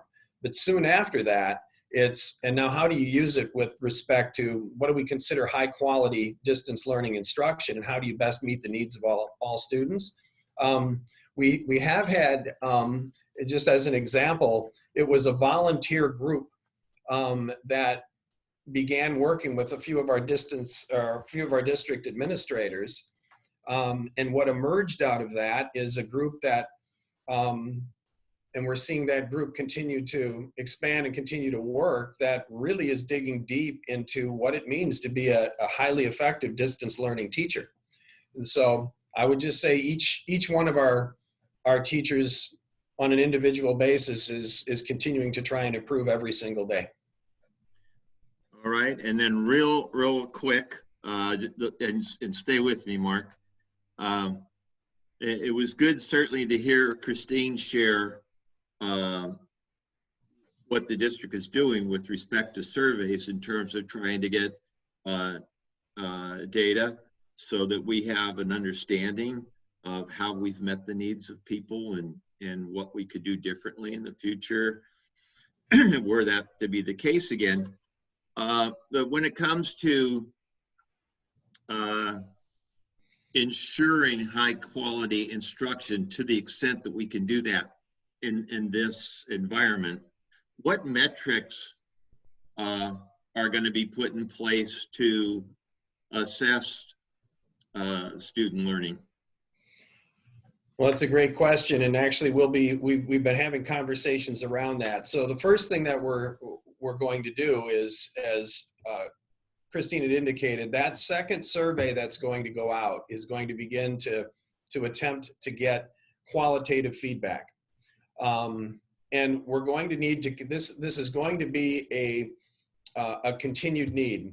And I'll share with you straight up, typically when we're talking about data, we can provide for you, for example, if we're talking our district's LCAP metrics, and we can be very explicit about, here are the 30 LCAP metrics we look as a district, and if we dig down into those, we can get very specific in terms of what are the 3, 5, or 25 elements that we are looking at to begin to measure the quality and effectiveness of distance learning. We're in the process of developing those. What was most important was right out of the gate to try and get end user feedback.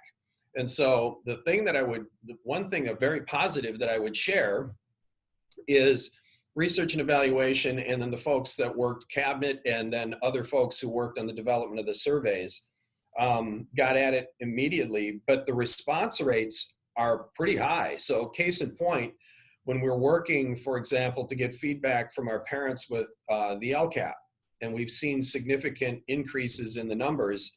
I'm doing this from memory, and I want to say it was around 1,700 to 1,900 parents in terms of responding to our LCAP needs analysis. And that was over several months as we were working to gain those responses.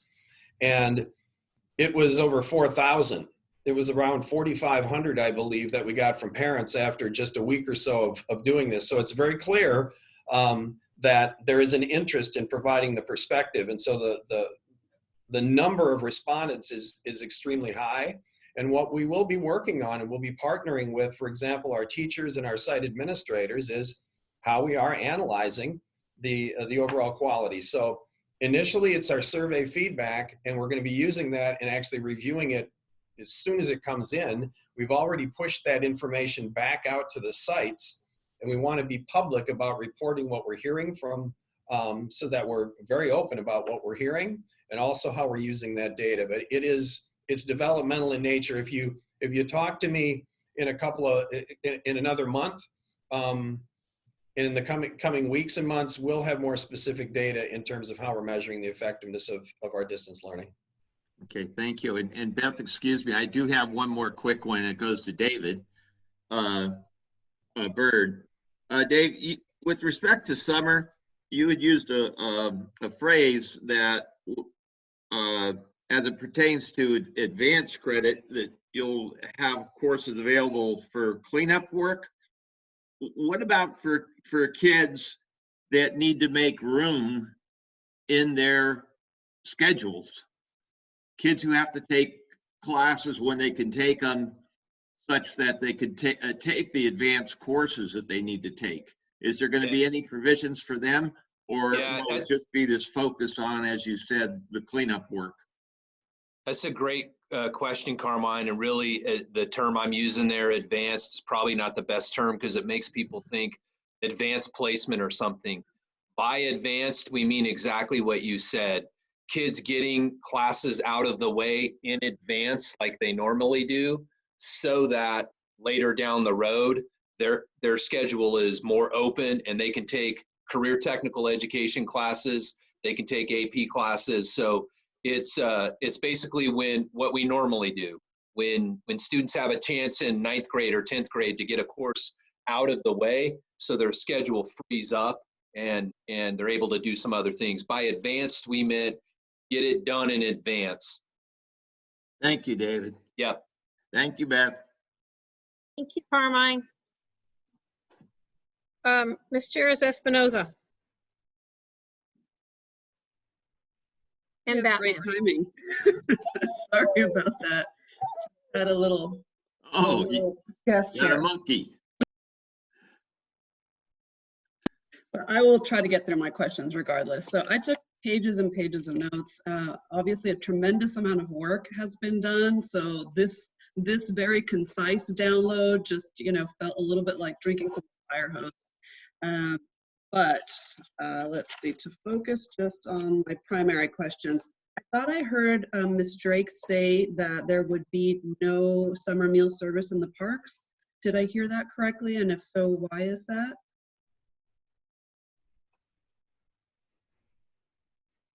The reason for not having them in the parks is because I don't think that people will be comfortable with coming into the parks or the public libraries. We are still working with partnerships on the community centers. The libraries, we're discussing that there might be a grab and go type of an option. We're not sure what the library, where they stand right now, but we are in discussions about that. I'm building a plan right now to look at continuing at some of our highest needs school sites and continuing to offer the same service we're doing now. And possibly looking at even an extended, if we can continue to do it at the sites that are over 50% free and reduced, if that waiver maintains, even looking at keeping it in some of the communities that we're currently in that don't meet the normal standard of an eligibility of 50% or greater. So we are still looking at that and working up plans right now. A lot of it's going to depend on staffing also. Got it. Thank you, Ms. Drake. My next question is for Mr. Ross, I think. I was just wondering how exactly attendance works right now. We heard during public comment about someone who thought that her nephew was not getting any kind of daily check-in. So are we in fact taking attendance in anything like the traditional way?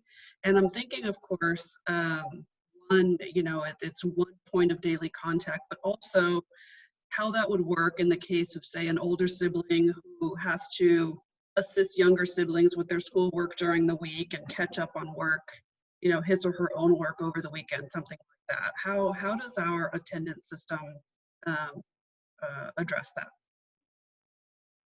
Yeah, so I'll start with the last part of your question. So the attendance that we have is just for 1st through 12th grade. So the pre-K, TK and K are not doing this attendance program that I kind of described. And so this is how it looks daily. So on the teacher's Google Classroom, they've created a Google form that is just, they can continue to repeat that Google form over and over. And what happens is when the student checks in, and we ask that students check in by noon, when the student logs into the Google Classroom, they go to that form and they just answer the questions that are there. As I said before, there's the name, the student number, and then we have a general question of just how you're doing and what supports do you need. Some teachers have added to that, and they have openers or warm-ups from prior lessons that students have to answer. Once the student answers those, they're considered checked in. And that goes in Google Form, it goes into a spreadsheet. And so at the end of the day, the teacher reviews that form and then logs the students who have not checked in into Synergy, just like they would do normally for attendance. And so when they log that into Synergy, the students have not checked in, we get a report of our students who haven't checked in with the teacher for that day. And then they just repeat that process the next day. They can take their spread, so they don't have this massive spreadsheet. They can just copy and paste the spreadsheet to ones that they've already checked. And then that day they start with a new spreadsheet for checking on the students' attendance. And then we follow up with that. So we ask that when we see a pattern of students not checking in, that we ask the teachers reach out and connect with the family and ask what's going on. It may be a connectivity issue or something going on that they're just not able to access. And then also, if there's a continued problem, work with their site administration, work with our wellness providers and the MTSS team. And then our attendance improvement office is also there to support and kind of provide some backup support for checking in on families and seeing what's going on and trying to get them connected.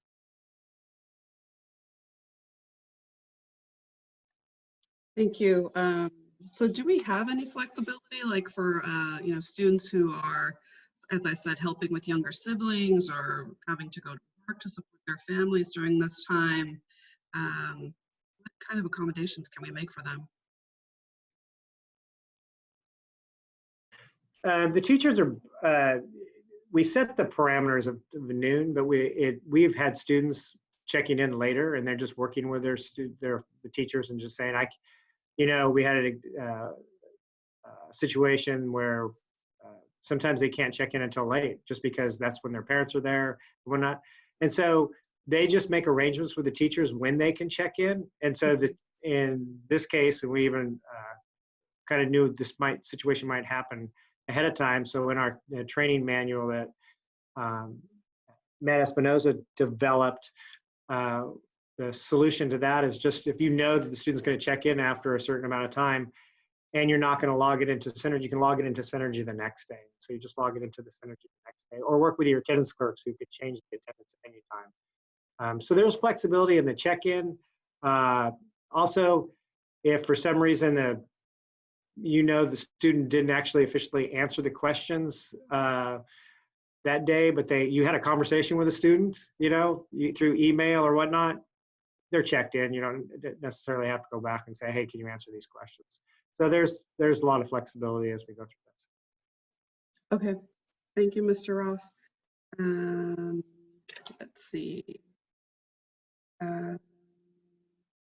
So no more questions. Just for the sake of time, I won't go through these individually, but really for every single one of the presenters, every department, as was said, it is evident that there's not a single part of the organization that hasn't been involved in this historical transition that we've made. And every single one of your teams has so much to be proud of. I think, one of the things that is great is, the way the survey was described, that from the outset, they were soliciting feedback on how are we doing. Going through something like this, it would be very easy to kind of adopt an attitude of like, well, this is good enough.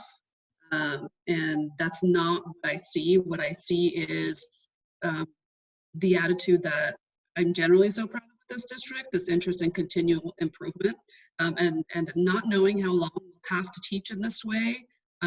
But it could potentially be a very long time, or we could go back to classrooms and have to do this again. I'm really, really grateful for that commitment to continual improvement and to reaching out to those kids and those families that need a little bit more help. So thank you so much for all your work. That's all. Thank you, Nancy. Dr. Martinez O'Leary? Hi, can you hear me okay? Yes, okay. I just wanted to thank everybody for the in-depth presentation. Going over and explaining everything very thoroughly, I feel is very helpful. And so I did have a couple questions and some general comments. So my first question was relating to food service. Michelle, I was just wondering, because I know in your presentation you had mentioned that lunch service is down. I was wondering if you had any ideas or suggestions or ways that might be able to help resolve, especially when we're looking at the budget in the future. Well, on a normal operational day, we serve about 30,000 lunches. Currently in this system, we're serving about just under 12,000. Part of it is that families just don't feel they have the need. They're able to maintain meals through their own home. Part of it would be creating and making the food for that many in this current. So there's a way we can continue to increase. I just don't know based on just sheer numbers if we will ever get to that 30,000 lunches a day in this program. Thank you. Yeah, I think being realistic with what's happening, given the circumstances, that the change, has to be made. Also, I know I'm very appreciative of the amount of Chromebooks that our district was able to offer and the hotspots to the students. It sounds like that we're really trying to reach out and connect through our different departments to ensure the students have the access and the resources they need. And my main questions are too for some of the different departments like special ed and also the different types of learning modules and curriculum and professional development. Are we able, because I know through the survey at the end, we talked about getting parents' feedback, but are we doing that too as we're connecting with students, especially in special ed? Are we able to communicate directly with some of the families and parents to see their feedback on the services and how it's been working and helping their children at home?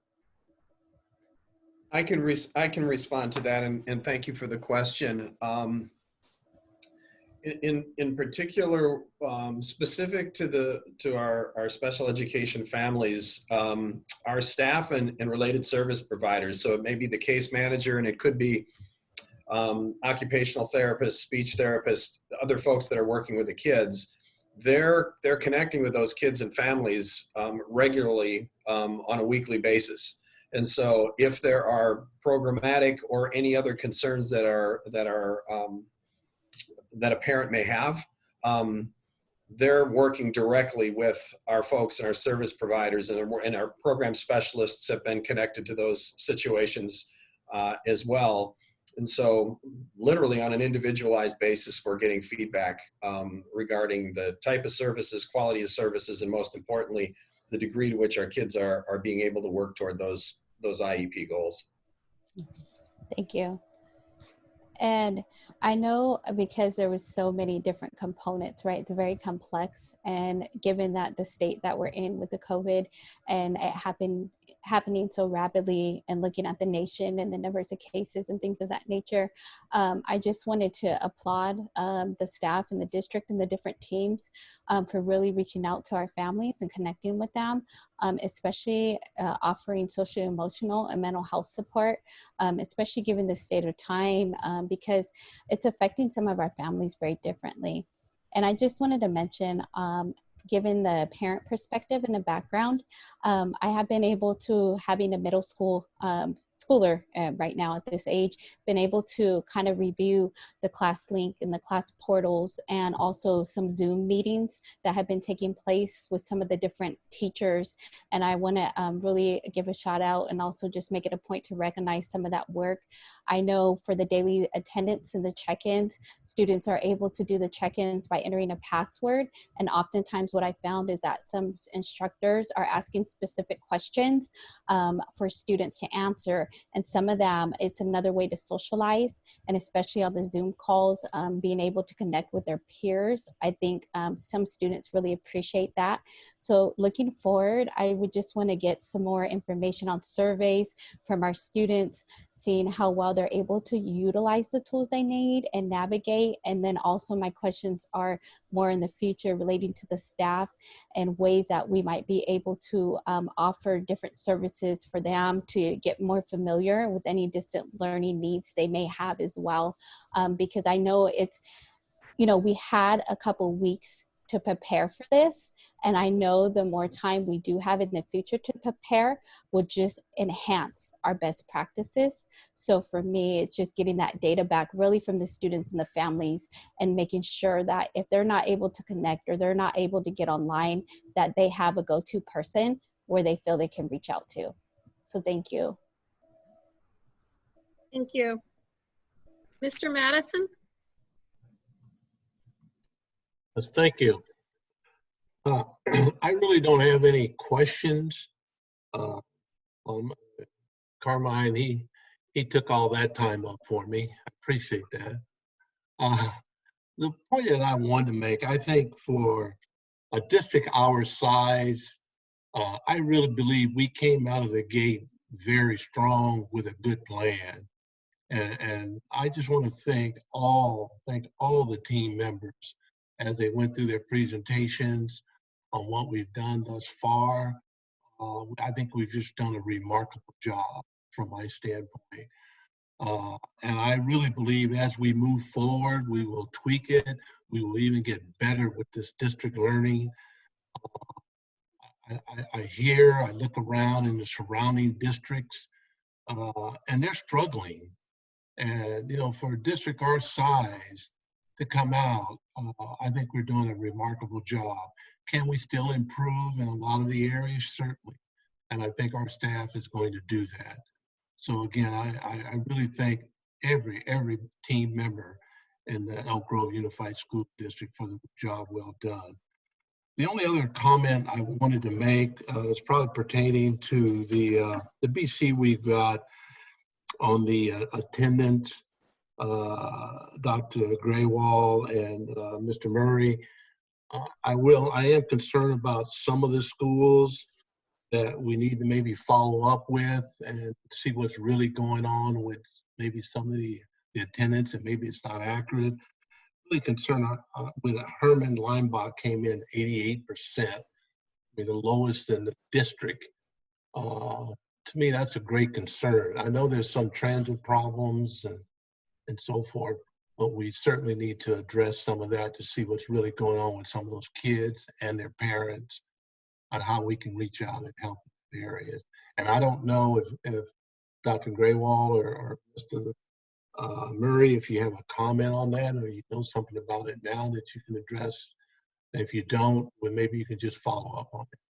Thank you.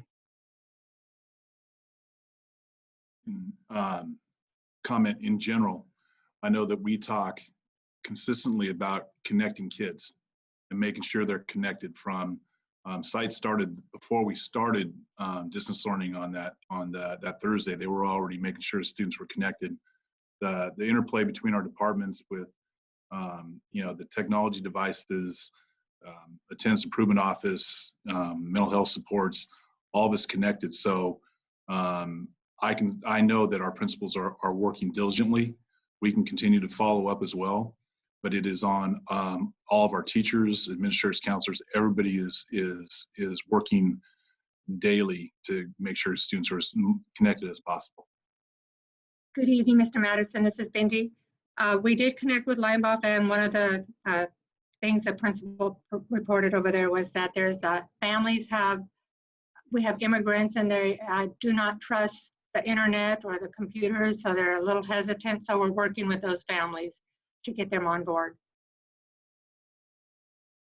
Yeah, I really appreciate that. It was just so glaring, and that is something that the curriculum department and Don Ross, they can follow up with that area in there, because if somebody's hesitant or scared, we need to really get involved with that. Any particular school is having that type of problem. I really appreciate it.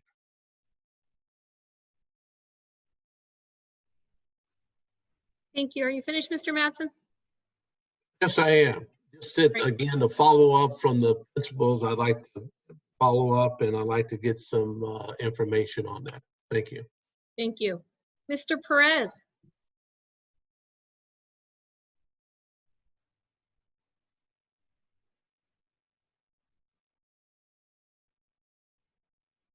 Mr. Perez, I think you still need to work to unmute your speaker, sir. Can you hear me? Now I can hear you. Thank you. I want you to have Bobby go for me. before me, please. Go ahead, Bobby. Ms. Singh Allen, you ready?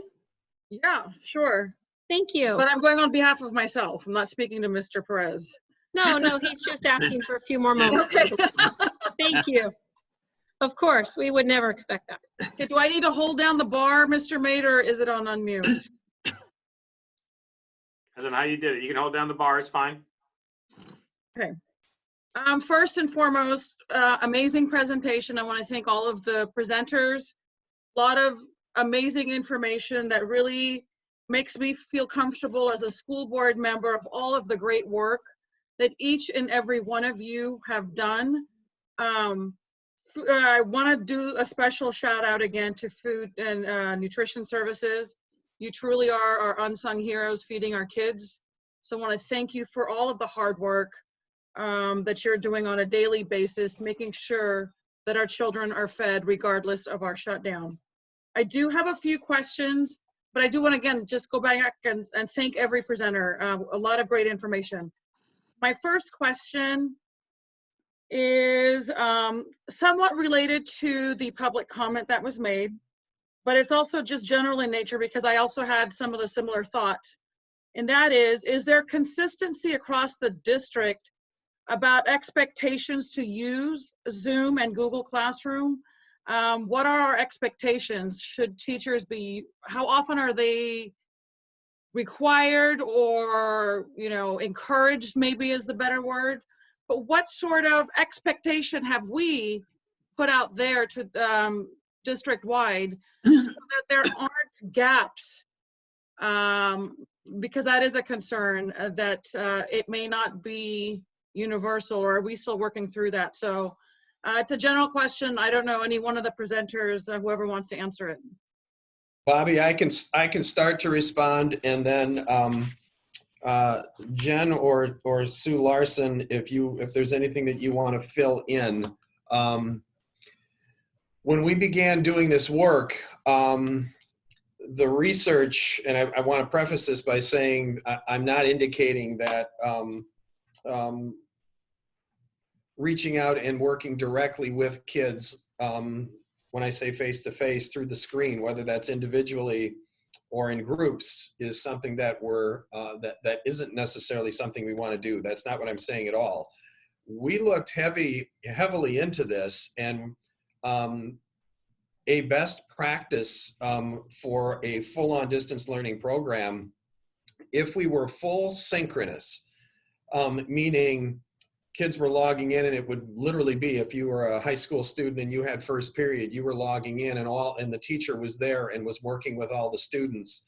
That certainly is potentially an option, but there's also the reverse of that, which is depending upon who's available at home, and if you have multiple students, and are they actually available at that time, and all of those things that we need to take into consideration. So I frame that by saying our approach all along has been to try and be as flexible as we can to accommodate all the students.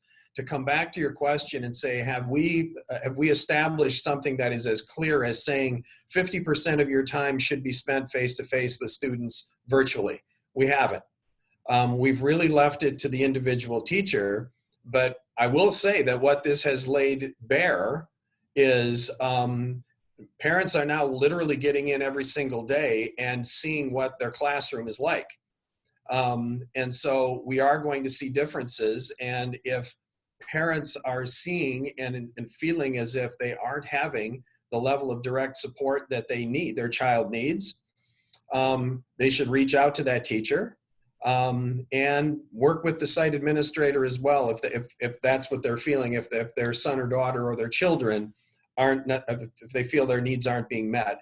But when we were working through this, we established some basic parameters, and this is why, Jen, if you want to speak to the ongoing work that we were doing when we were providing some guidelines, the distance learning guidelines, but in terms of us getting as specific as requirements for every teacher, we didn't do that. Does that mean we don't clarify that as we continue to move down the road and work directly with our teacher leaders and look at best practices and begin to become more explicit in terms of what expectations are, I would say that that's likely to happen.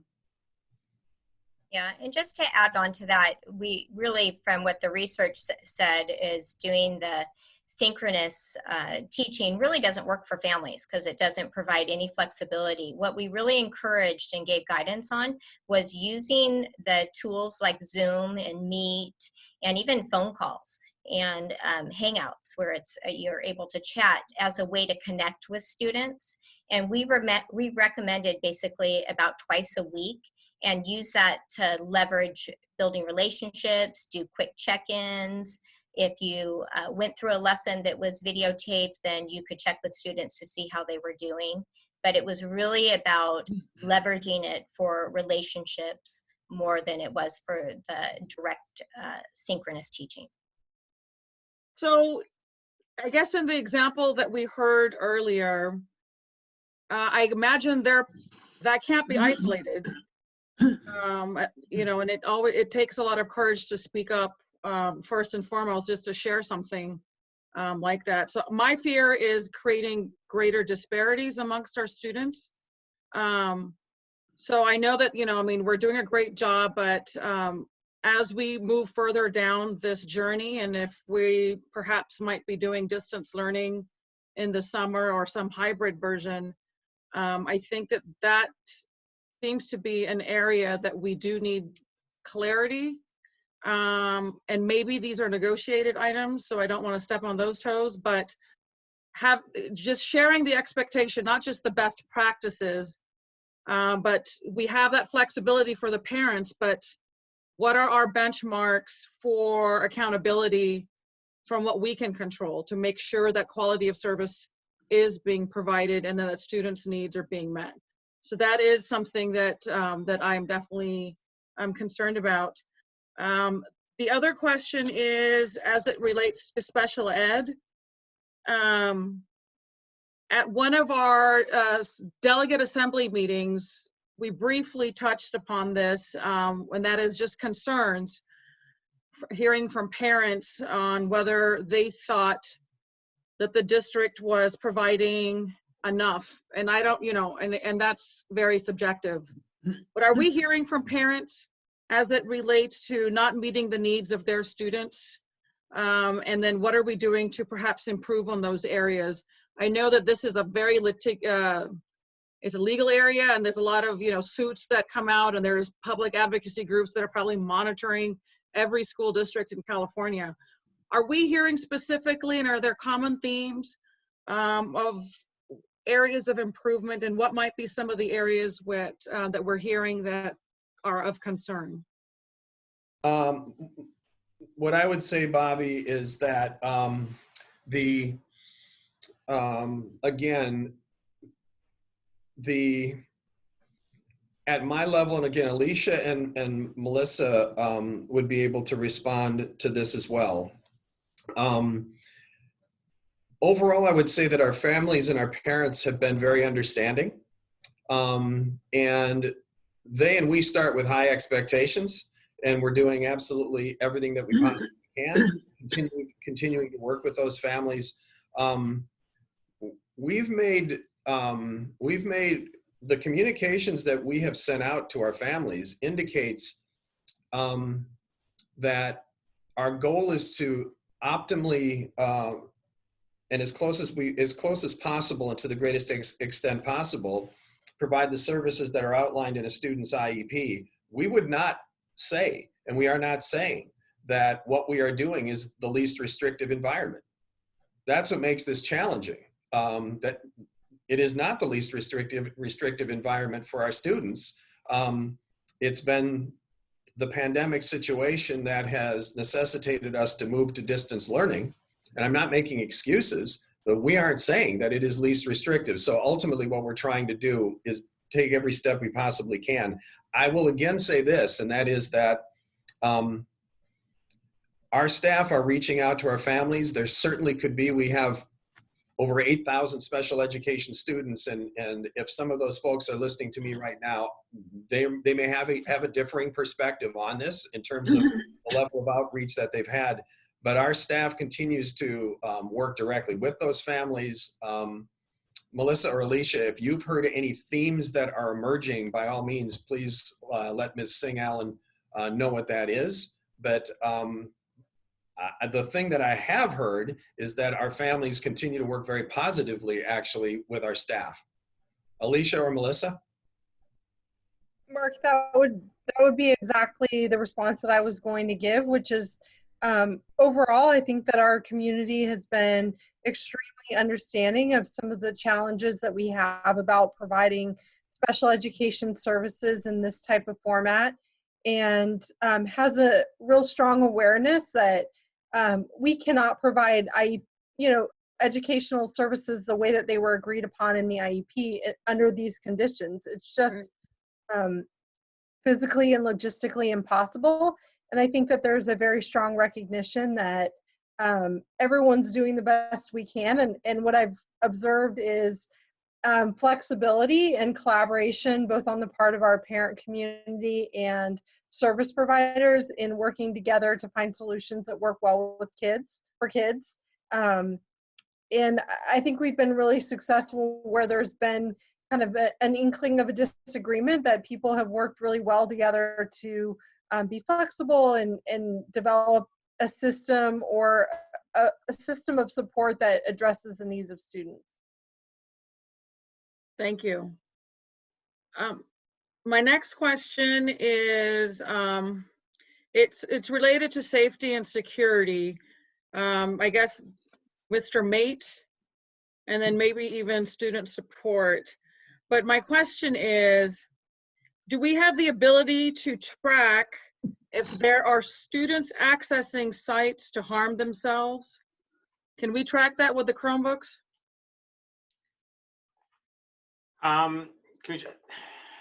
It's an odd question, but it was raised by a school board trustee day before yesterday that I know. We have, all of our Chromebooks have a web-based or a cloud-based content filter. So every student, when they're using a Chromebook, is going through our content filter. So we have access to every website that they're going to. If it's one that we're talking about harming themselves or the keywords, I believe there's the ability to turn on some keyword alerts for us with that. With that, though, we have to then have monitoring in place and be able to surf through all of the noise that goes with that. So if you had the word, let's say if you had to search a word for kill, for example, all the book reports and everything that's working on To Kill a Mockingbird would appear with that as well. So there is some ability with it. I don't know how great it is, but we do have the ability. We have to look into really what that would take to have monitoring in place, and then how you would handle all of those. Yeah, it's my understanding that Natoma's school board, they're monitoring that, and I don't know what that looks like per se, but because they did have those suicides in their school district about a month back, a couple of students from there, so they're on heightened alert. And just in general, while we're all sheltering in place to protect our physical well-being, the psychological and emotional well-being is still very vulnerable and high risk, particularly for our students that require those services. Yeah, so I just want to put that on your radar, because that was brought up, like I said, a couple of days ago as an effort from a neighboring district. Okay, and we still have the Catapult online. The anonymous reporting system obviously is still in play as well. Yeah, yeah. And then I do want to do a shout out to secondary ed. Just some great work there helping our senior students. I'm a senior parent, and it's been very helpful. Just really appreciate all of the efforts to recognize the seniors and all of the hard work that they've accomplished over the years. My last question, it goes to Mr. Madison's point. I did have a question as well on attendance percentages, particularly from some of our alternative education sites. In particular, of course, Calvine High, Daler High, and Rio Cazadero. Do we know a little bit more than what you already touched upon with Mr. Madison as to what might be going on there? I guess my fear as a school board trustee and as a parent is creating a greater achievement gap during these pandemic times. And shelter in place, and having our students not accessing and getting the education they need, therefore falling farther behind, particularly with those kinds of attendance rates. So it's just a, you know, I'm sure you'll be addressing this, but it is a concern that I have because these are high need students in these high need schools. And if they're not showing up, then that gap is only going to widen. I can speak specifically to that. I meet with the alternative ed principals twice a week as a group. We spoke about it today. Not only do they share the concern, it's one of the things we discussed is they are very relationship dependent. They rely upon the relationships with the kids in person at school to really help support those kids. A lot of times the kids in programs like at Calvine, for example, didn't make it in the big 2,000 student schools, and they like that personal touch that is applied at our alternative education sites where that interpersonal relationship is important between teacher and student. And so this time frame is problematic for that. And again, they reach out, they're constantly reaching out, trying to get them. But some of our students in our alternative education sites are struggling right now, and they're trying to do what they can to connect them, everybody. On the opposite side of that, which is a positive thing, sometimes our kids, particularly in those sites, we've seen an increase in work permits because of places like grocery stores and other places. So while we do have information that some of our kids are really working, and that's causing some attendance issues as well during this time, but they're also providing for their families. So I think it's both of those things, but mostly I'm going to say with a group of students that and schools are set up to really value that relationship between students and teachers more than others. I mean, it is a part of their model. They're especially struggling at this time.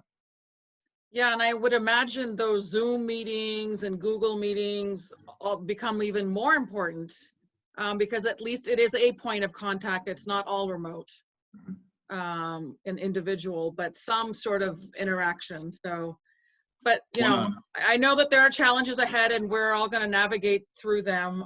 But I just wanted to make sure that I raised some of the questions and concerns that I had. To just briefly, just one more thing. One of the principals spoke when he spoke to his staff today. At first, the staff was reticent to give out their cell phones and try to really provide that extra personal touch. And they all said, no, we're doing it now because we know, and it was not an expectation, it was something that these staff members spoke about doing to try to create that greater interaction between student and teacher, so you know. Great. So in just closing, I want to thank everybody for all of your hard work through these challenging times. I know it's not easy. There is not a playbook for this. So we are learning each day on how to be better, but I have faith in all of you to do right by our students in our district. So thank you. Thank you, Ms. Singh-Allen. Mr. Perez? Can you unmute me so I don't have to hold down the key? We can hear you now. Thank you, Mr. Perez. Do I have to hold down the key? Mr. Mate? You can just you can just go ahead and press the unmute button down the bottom of your screen. The bottom left of your screen, I believe.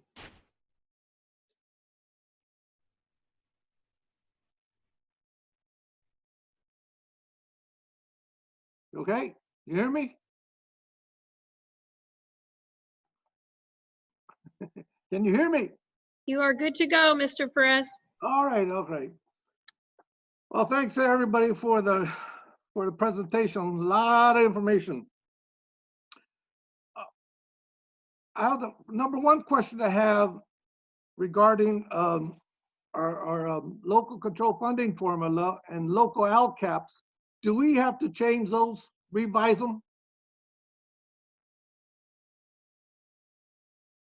So, Mr. Perez, in terms of the LCAP, the LCAP, we won't be submitting an LCAP. The state has pushed that to December 15th. So we will still need to be working on our LCAP, but we will have some extra time to complete that. There is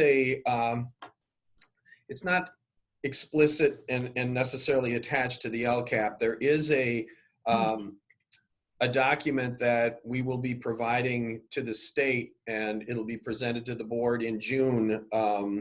That is a summary, and it's a very brief summary of the distance learning experience and services that we're providing our students. But in terms of the LCAP itself, it is delayed until December 15th. No, I'm talking about right now, we are transitioned to we went through a variety of changes at all levels of services to our students. So I'm asking you now, is that state asking us that if we have to amend our contract, our LCFF, local control funding formula, LCAPs for each school to reflect that we are doing distance learning today and maybe 2 years from now? Mr. Perez, we are on a distance learning support, so past understand him, that. excuse me, please let me finish. Past him addressing whether we are going to change the LCAP to reflect this distance learning, we need to bring any other subject to do with that up at a later time, but not on this point of the agenda. Okay.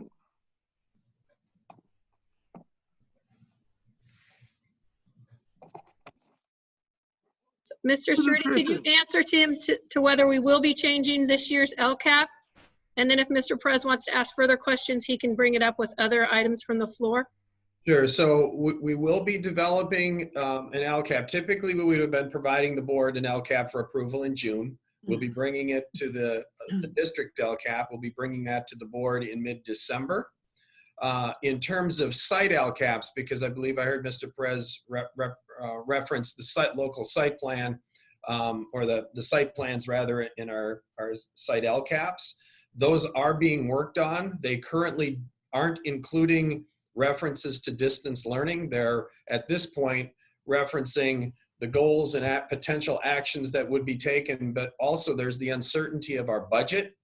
So we're really in the process of developing plans that at this point in time don't have definitive budget information and allocations, all the allocations in there, but there still is considerable work that the sites have done. And in fact, they've submitted their LCAPs for review. Our district administrators are in the process of reviewing those literally this week. They were submitted on Friday, and we will be bringing those plans to the board in the coming months for approval, but they will not necessarily reflect at this point in time explicit information about distance learning. It may be something that we need to evolve to, depending upon the length of time that that we're engaged in this type of learning. But at this point in time, they're developing them under with the assumption of returning back to normal. Okay, big question. Earlier was mentioned the matrix. So the matrix for each particular school from K to 12, we are not going to use the matrix. Therefore, we are not keeping each school accountable to those objectives. Or what metrics are you using, again, for this distance learning? So, Mr. President, I'm not sure, when you say matrix, are you referring to the dashboard? Yes. So, right, and the matrix, dashboard matrix. I just wanted to make sure I understood. So, we will be continuing to analyze this every day, every week, every month that we move forward, depending upon the circumstances that occur, whether or not we're giving standardized assessments that are dictated at the federal level, the state level, those types of things. If they don't occur, we went through a few years where when we were transitioning from one state assessment system to another, it didn't mean that we didn't continue to analyze data and our internal data. And so we'll continue to gather every data source that we have available, internal and external. And the longer that we are engaged and involved in distance learning, I think we've demonstrated as a district our ability to develop high quality measures, both outcome measures, output measures, and output measures, actually input, output, and outcome measures. And we will. as it would apply to distance learning. Right now, as I indicated earlier, we're getting user feedback, but we will be analyzing, and I hate to stick my neck out and say this, but I think what we are going to see as a result of this is an expansion, even if the health crisis is completely resolved at some point in time, and I think it will be. This may have this more than likely will have moved us to a need to look at expanding our alternatives and options for kids. So we'll be undertaking an analysis and of our distance learning strategies and ways to evaluate it and measure it. Again, it seems that we just lost the dashboard, and we're in the process of developing another dashboard under this distance learning program, and we're on the job training as we go. Well, I wouldn't say that we've lost the dashboard. There's, depending upon the assessments and the opportunities that we have to provide, but I wouldn't say that we've lost the dashboard. There still is data that we have that we've gathered over the course of the year, and we'll continue to gather data and evidence. It wasn't that long ago, as I indicated before, we went through a period where there was a bit of a void in terms of having the standardized data, but we continued to analyze and measure student progress, and we'll also continue to do that as we move forward. So I don't want to give the impression that there is a data void or that we're moving away as an entire state. There's been no indication from the state that the dashboard is going to be going away. Okay. So nutrition, food nutrition services. We have 39 school sites. I like to have those sites numbers and the total population by sites also, to include data regarding each Title I schools of those 39 sites. And you mentioned, what are the highest need areas? In our district, or yes. So your Kennedy, Reese, any of our sites that we feed all of our children for free. So that most likely be area 1 and 3. I'm sorry, I don't know them by area in that yes. manner. I know them by schools. So we have sites that we provide everyone free meals at. So those would be our highest need sites. All of those sites are over 80% free and reduced. Right. But currently we have sites, those 39 sites that you're referring to are throughout the entire district, so that we have a meal site or multiple meal sites in every community throughout our district.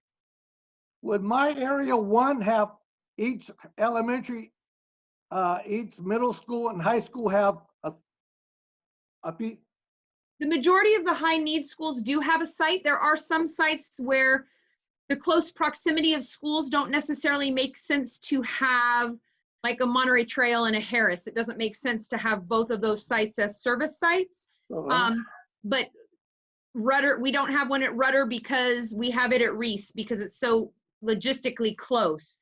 But yes, we have tried to put one at all of our highest. So we have one at Kennedy, at Reese, at Florin Elementary School, at Florin High School. I mean, we have, they're all listed on the website, but I can get you any information you'd like on those particular sites. Okay, well, okay. Okay, that's food nutrition services, page 3. I'm on page 4, effect on food and nutritional services.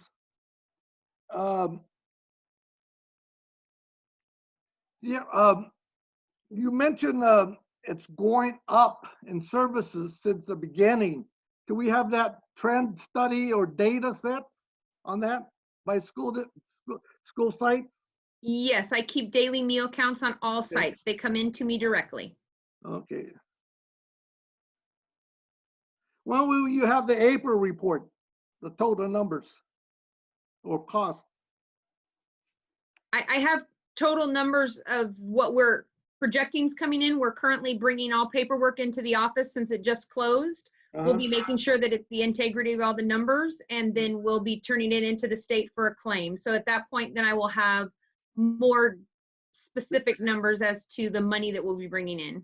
Okay, for April, correct? Yes. All right.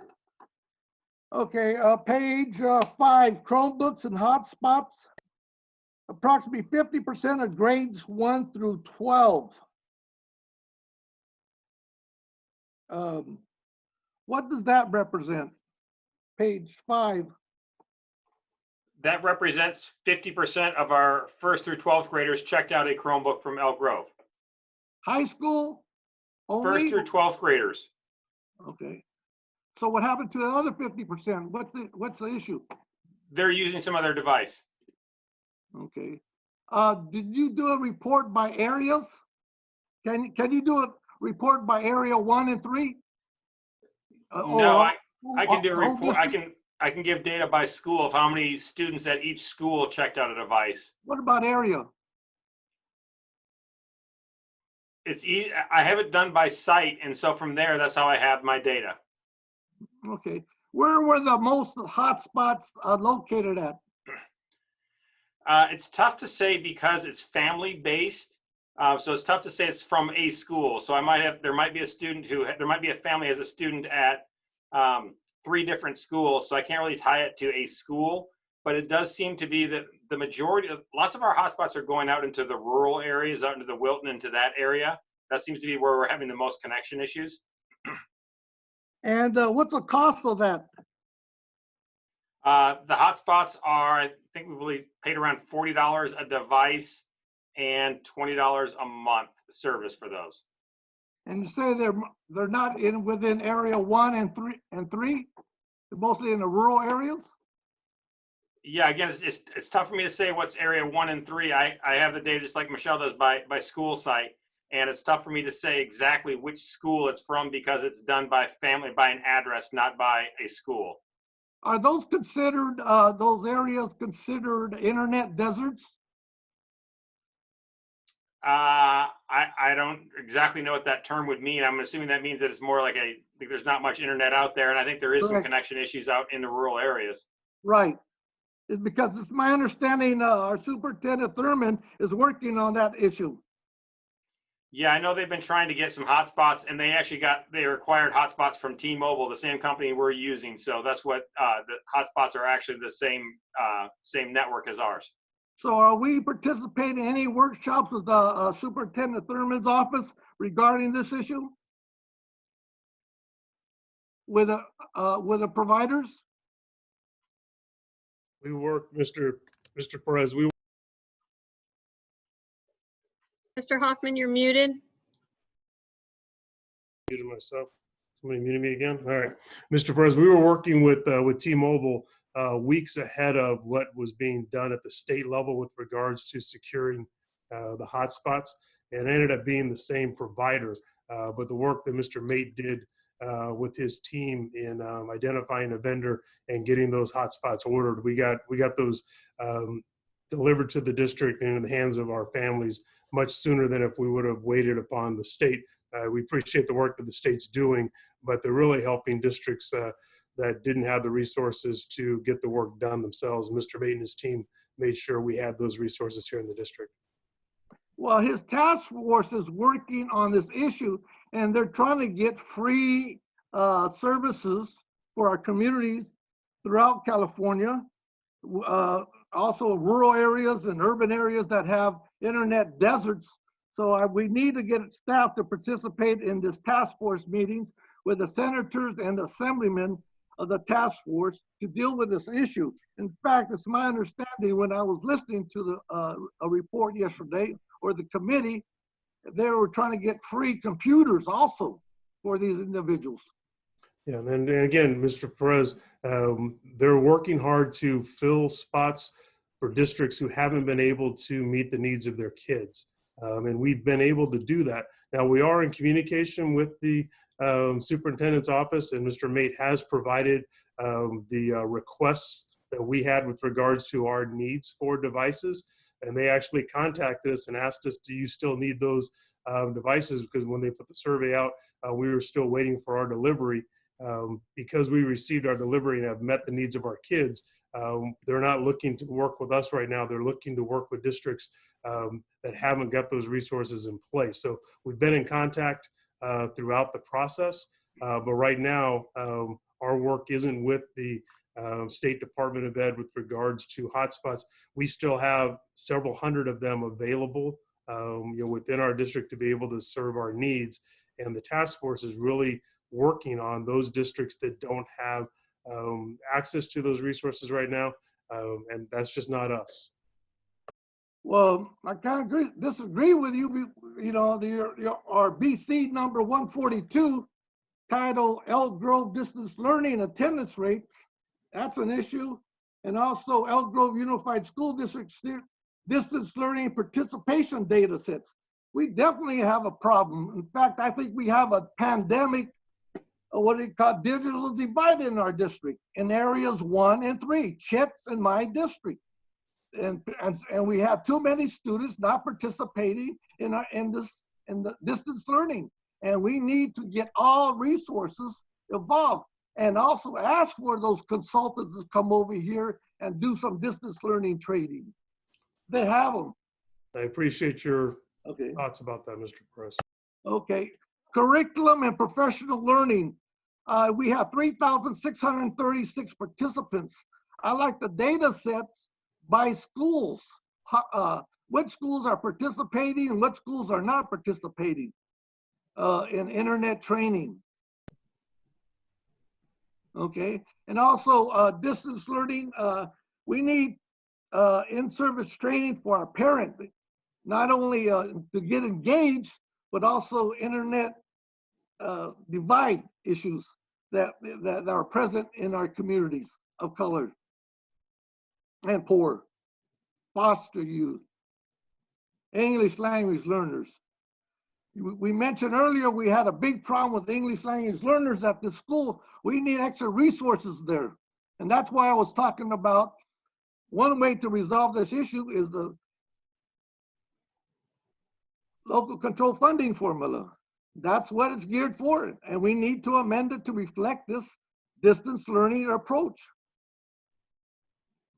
The local control funding formula is how we get our money, Mr. Perez. Yes, but right now we have and that's going to change dramatically, and it's going to be less than we're receiving now.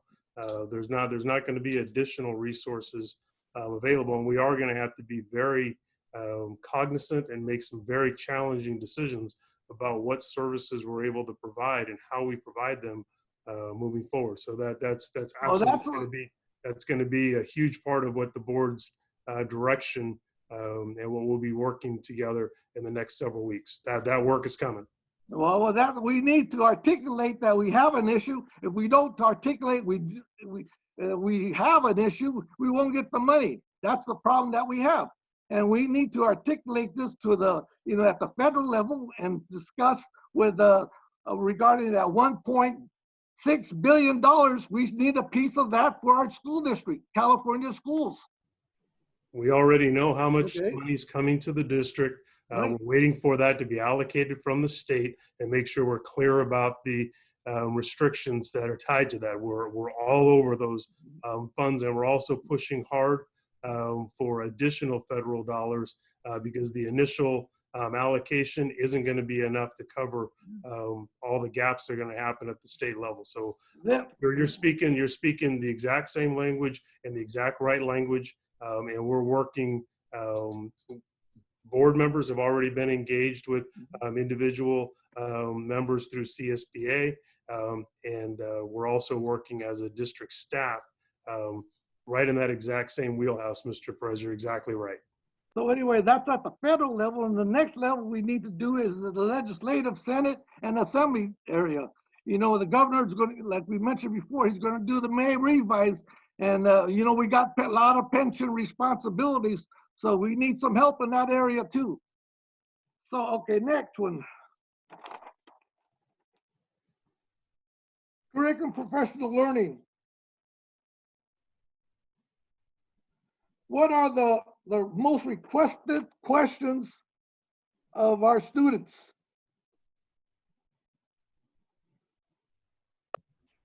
I don't understand. Ongoing support. Responsive support requested by students. What are students requesting? You didn't mention anything. Teachers, I know that they're requesting more training, administration. What are students requesting?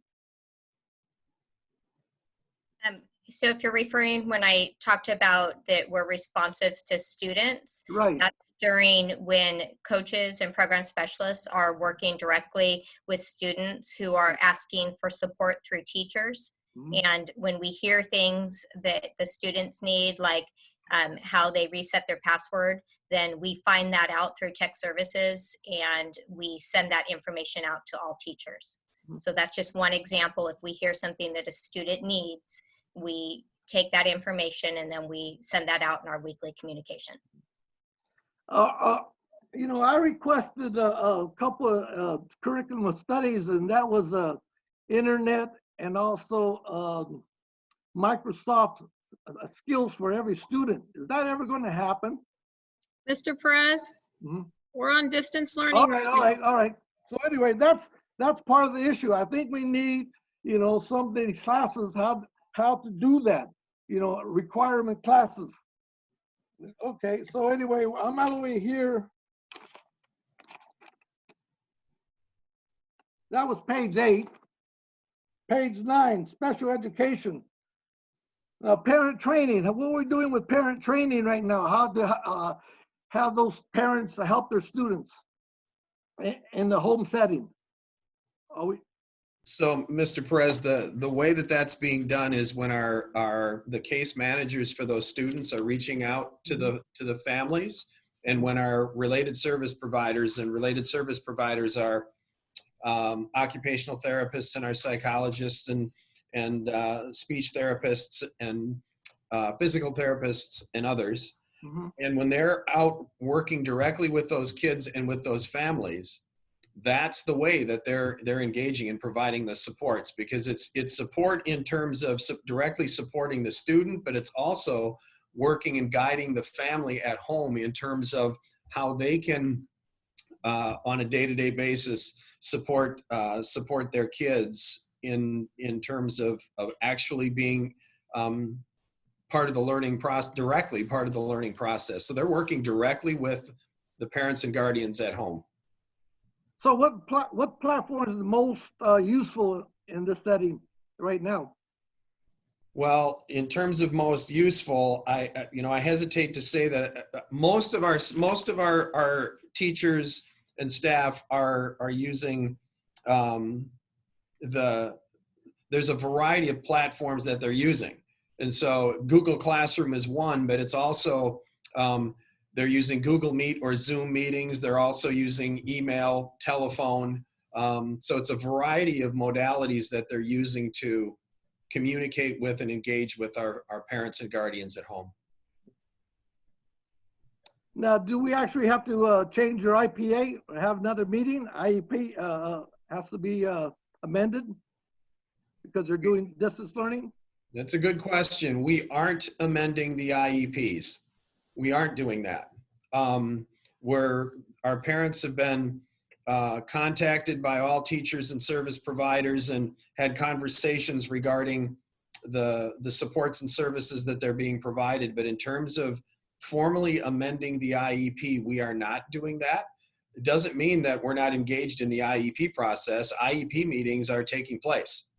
And so they're meeting with families, working through annual and triennial IEPs, looking at goals and planning for the future, but specific to an inclusion in the IEP about this distance learning, we are not amending the IEPs. I would request the legal opinion on that issue because of past experiences we had with special ed children. We can certainly provide that because the determination, I've been working directly with our legal counsel on this in making the determination and working directly with the superintendent in making the determination of whether or not to provide. There are districts that are doing it and there's no requirement that you do it. And so I'm happy to provide you the legal rationale for and the legal basis for and foundation for the approach that we're taking with distance learning in our special education students. Okay, page 11. Oh, again, we need some parent training for the special ed student body supporters and staff. I mean, staff more so. Page 11, supporting successful English language learners during distance learning. I think we need some. It's definitely the statistics show that we do have an issue at some of our schools, and we need to adhere to that issue.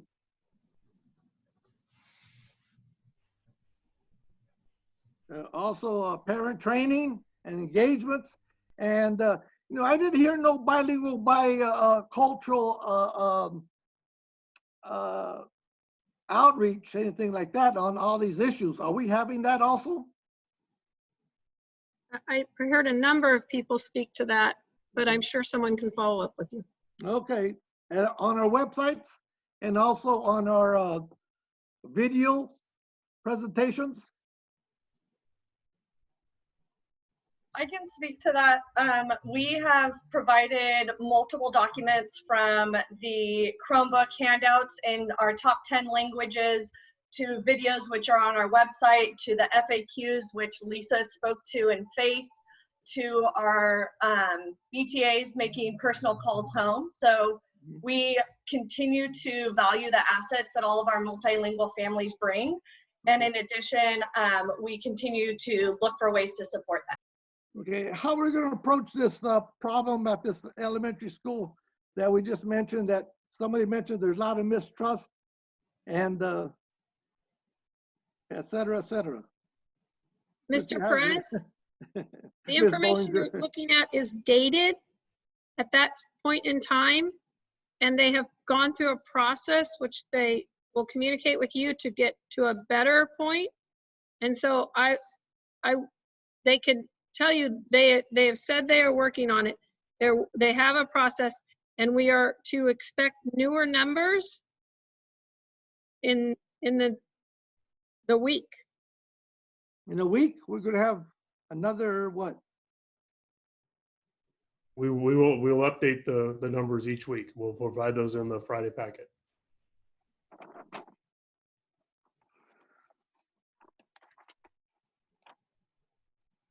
Title I programs.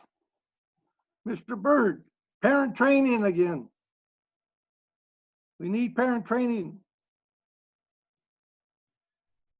Page 14. Mr. Ross, we have mental health issues. Also, do we have any idea that we could possibly pursue health issues at our schools, like school clinics that are requested to have? Any funding in that area? We are on referencing distant learning. Mr. Perez, back to distant learning, or tie it to distance learning, please, to be on ground. Page 14, student support and health services. Nobody mentioned about health clinics in the high school setting. You know, I have been promoting that for many years.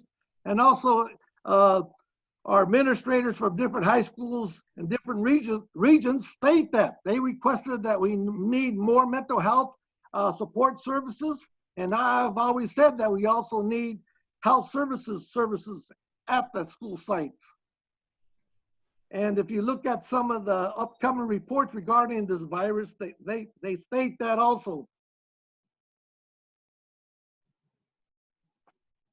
Thank you. Regarding this health issue, what correspondence are we having, or what kind of task force meetings are we having with the Sacramento County Department of Health? We're staying in contact with the county health department through the county, through SCOE, and we actually have a meeting tomorrow with a set of superintendents and other key staff, and Dr. Kasiri will be part of that meeting. So we have ongoing communications with the Sacramento County Health Department, and they're continuing to do updates to the entire community, and they keep us informed as they're releasing that information, and so we'll continue that relationship moving forward. Is there any plans to do any testing and tracing in the school districts within Sacramento County? Working correspondence with the county health director? That work is being developed. They do not have the capability yet to do testing at the levels we would need to do to be able to do contact tracing. But that's one of the requirements that the governor has to move forward with the next steps in reopening the overall society and the economy in general. So the contact tracing and the ability to test is key to being able to do that work. So that's right on the middle of the plate of the county health departments, but it's really at the doorstep of at the state level to be able to do that statewide. Yes, but we should have some partnerships with them because of the fact that, I'm not going to vote for students go back to our schools when we don't know if they're positive or negative. Mr. We need Perez? more testing. Mr. Perez, this is about our distance learning program and what's happening now. Yes, okay. Okay, that's So part let's get back to that point, please. I'm on page 15, Office of Education Equity. Mr. Espinosa. Is he around still? Do you have a comment for every page, Mr. Perez? Yes. No, Ms. Perez, all due respect, we had a good presentation tonight, and you're going through every single page. I agree with you. It seems to me, just a minute, it just seems to me that if you were that interested, that you could get a hold of some of the department heads and answer some of your questions before the night. We will be here at 11 o'clock at night. You're going to go on every single page. Well, do you think it's important to discuss these issues, Yes, I think it's important to discuss a lot of things, but this is all new to us, and it was presented tonight, and we still are tweaking a lot of things and a lot of answers. Page 415. Mr. Espinosa, is he around? Ask the question, Mr. Perez. I'd like to see something he mentioned in his report, distance learning equity reporting.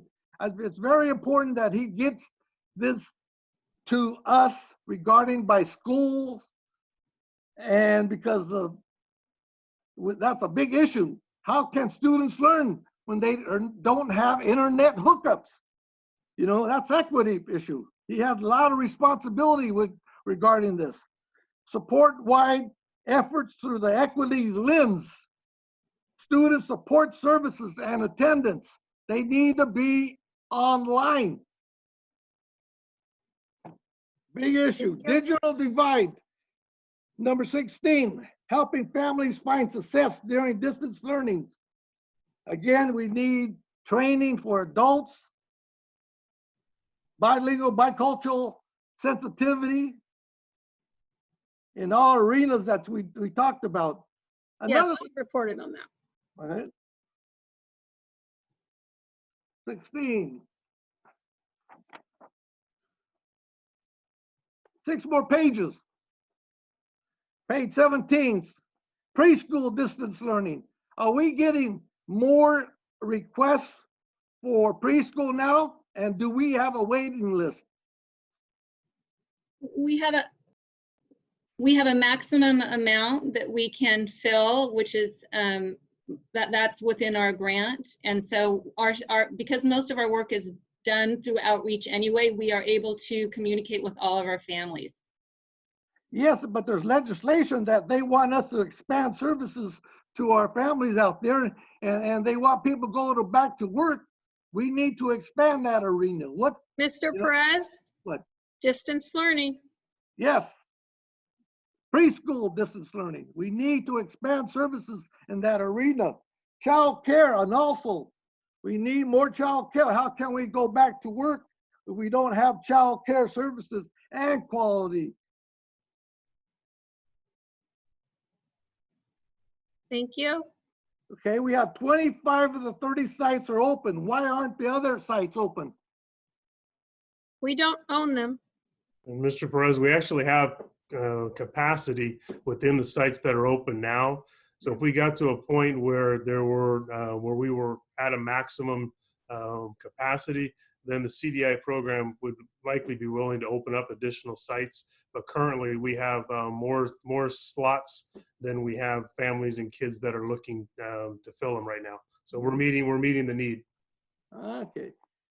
Page 19, senior year, end of year activities. Lawn signs. Is each high school going to have lawn signs? And middle schools, graduations? Lawn signs are expensive, Mr. Press. Right, I know that. That's why I was asking, where are we getting the money? It's a function from the sites, and if the ASB decided, as an example, that they wanted to provide those for the students, then that was a site-based decision. So it's like the local PTAs or in the organizations of these high schools? Is that Yes. coming out of general fund? Not coming out of general fund. Okay, thank you. Parents also have the option to purchase. Right.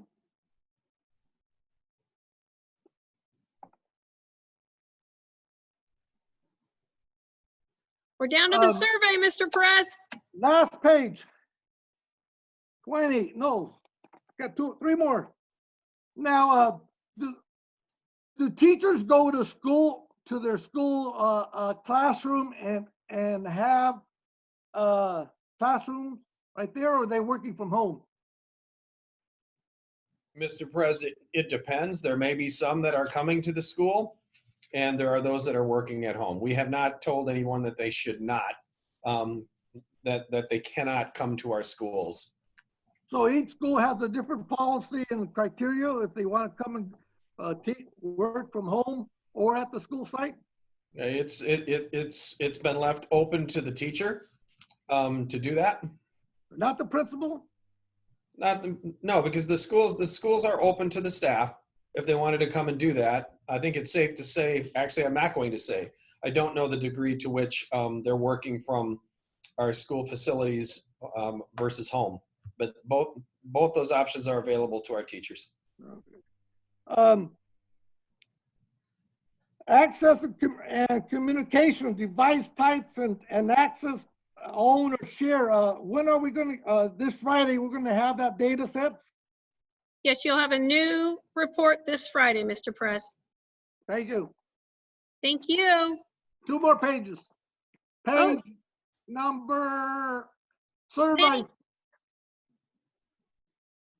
So school opening priorities. Who's on that committee?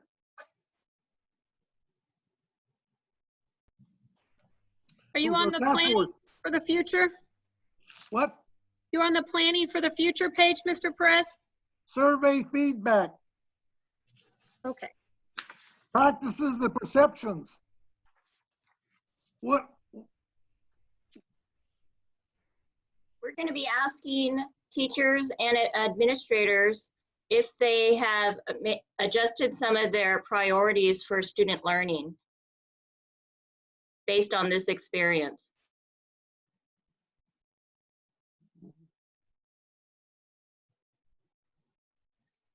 Planning for the future. What's happening there? Is there gonna, when you plan for the future, or let me ask you this, Mr. Mark Cerruti, do we have emergency disaster plan in place? Distance learning, Mr. Perez. Huh? Distance learning. Yes, that's part of this issue, distance learning. If we do not have an update of our district emergency disaster plan that includes distance learning, that's why we have this problem. Mr. Perez. Like there's other school districts that have distance learning, they boom like gold. There's schools in Northern California, they're not on the job training, it's in their actual disaster plan for their school. Mr. Perez, you're being offensive. No, it's not being offensive. Well, yes, you know what? Mr. Would it be Perez. interpreted offensive, but I care. I care about our students and our staff. We need Mr. Perez. Yes. We have disaster plans. We have pandemic plans. Right. All those pieces are in place as this current pandemic rolled out. And Yes. we do this kind of work with influenza and other type diseases. We've done this before. This is obviously at a scale much greater than anything we've done in the past, but those plans do exist. We did do some updates to them as we were working through this process, Yes. but those plans do exist. Yes. And so I want to get at, when the next wave comes, what do we have plans for that?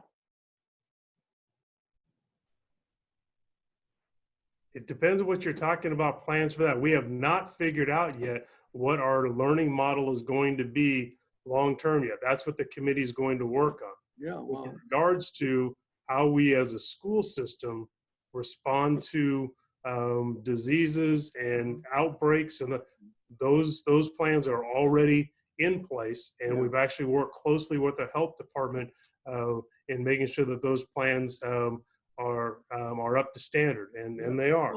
I have an issue because plans, the fact that, hold on, Mr. Perez, I didn't interrupt you. Don't interrupt me. Let me get you through this. The plan that we're going to have to build is going to have to be very flexible. And the plan is not, we're not going to roll out and say tomorrow, this is what tomorrow is going to look like, and this is what the next day is going to look like, and this is what 6 months is going to look like. The plan we're going to build is going to give us ideas for, so how do we roll back into school in some form when it's safe? But we're going to have to be able to take a step back or 2 steps back very quickly if the situation changes with regards to direction from our health department. I think we've shown as a district that we're willing to take the step and make the decision when the decision needs to be made in the best interest of our students and our staff. So the plan it's not going to be a static plan, Mr. Perez. It's going to be what we're currently doing, and the other thing is what it used to look like. And we're going to have some version in between those 2 things, and it's going to be a blended model. And then we're going to have to be able to move forward as things get better, but we're also going to have to be able to move backwards very quickly, and maybe all the way back to what we're doing currently, depending on the situation. So the plan that we're going to build is going to be flexible, allow us to move forward as the conditions allow that, but also allow us very quickly to move backwards and into a more safer protocol. So that's how the plan is going to be built. It will allow for all of that to happen. now I understand what you mean going backwards. What do you mean by that? Going from less restricted to more restricted. So we get to a point where half the kids can be on campus at a given time, just as an example. So we work through a process where we redo our schedules, and there's a different model for how kids actually get time to be on our school campuses. But then there's an outbreak, and when that starts to happen, then we need to move back to a full distance learning model where we don't have kids or staff on campuses. We're going to move to a model that, as the conditions allow, more and more students and staff will be on our campuses. That's coming. But depending on how fast things go, either in a positive direction because there's less infection, there's less people in hospitals, then we can move forward with more kids and more staff on campuses. But there could be an outbreak.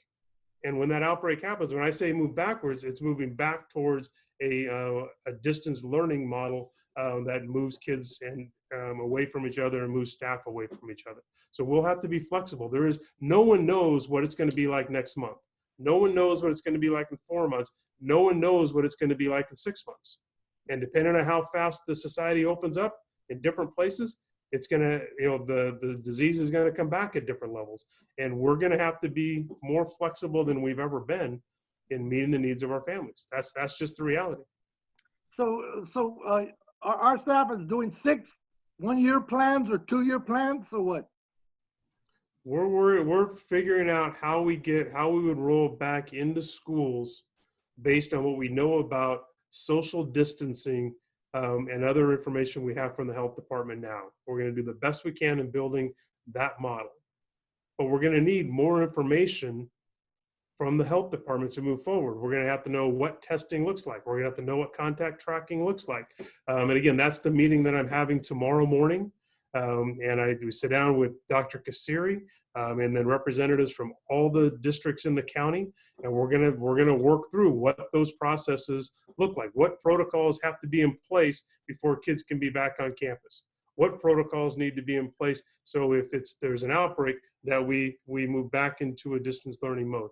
That's the plan we're building. I can tell you right now, there's going to have to be a lot of testing and tracing surveillance systems. And that's an issue I think that we need within our school district. Testing, and contact tracking. I agree completely. The term surveillance, I'm not comfortable with the term surveillance. It's tracing. It's part of tracing. Early indicators.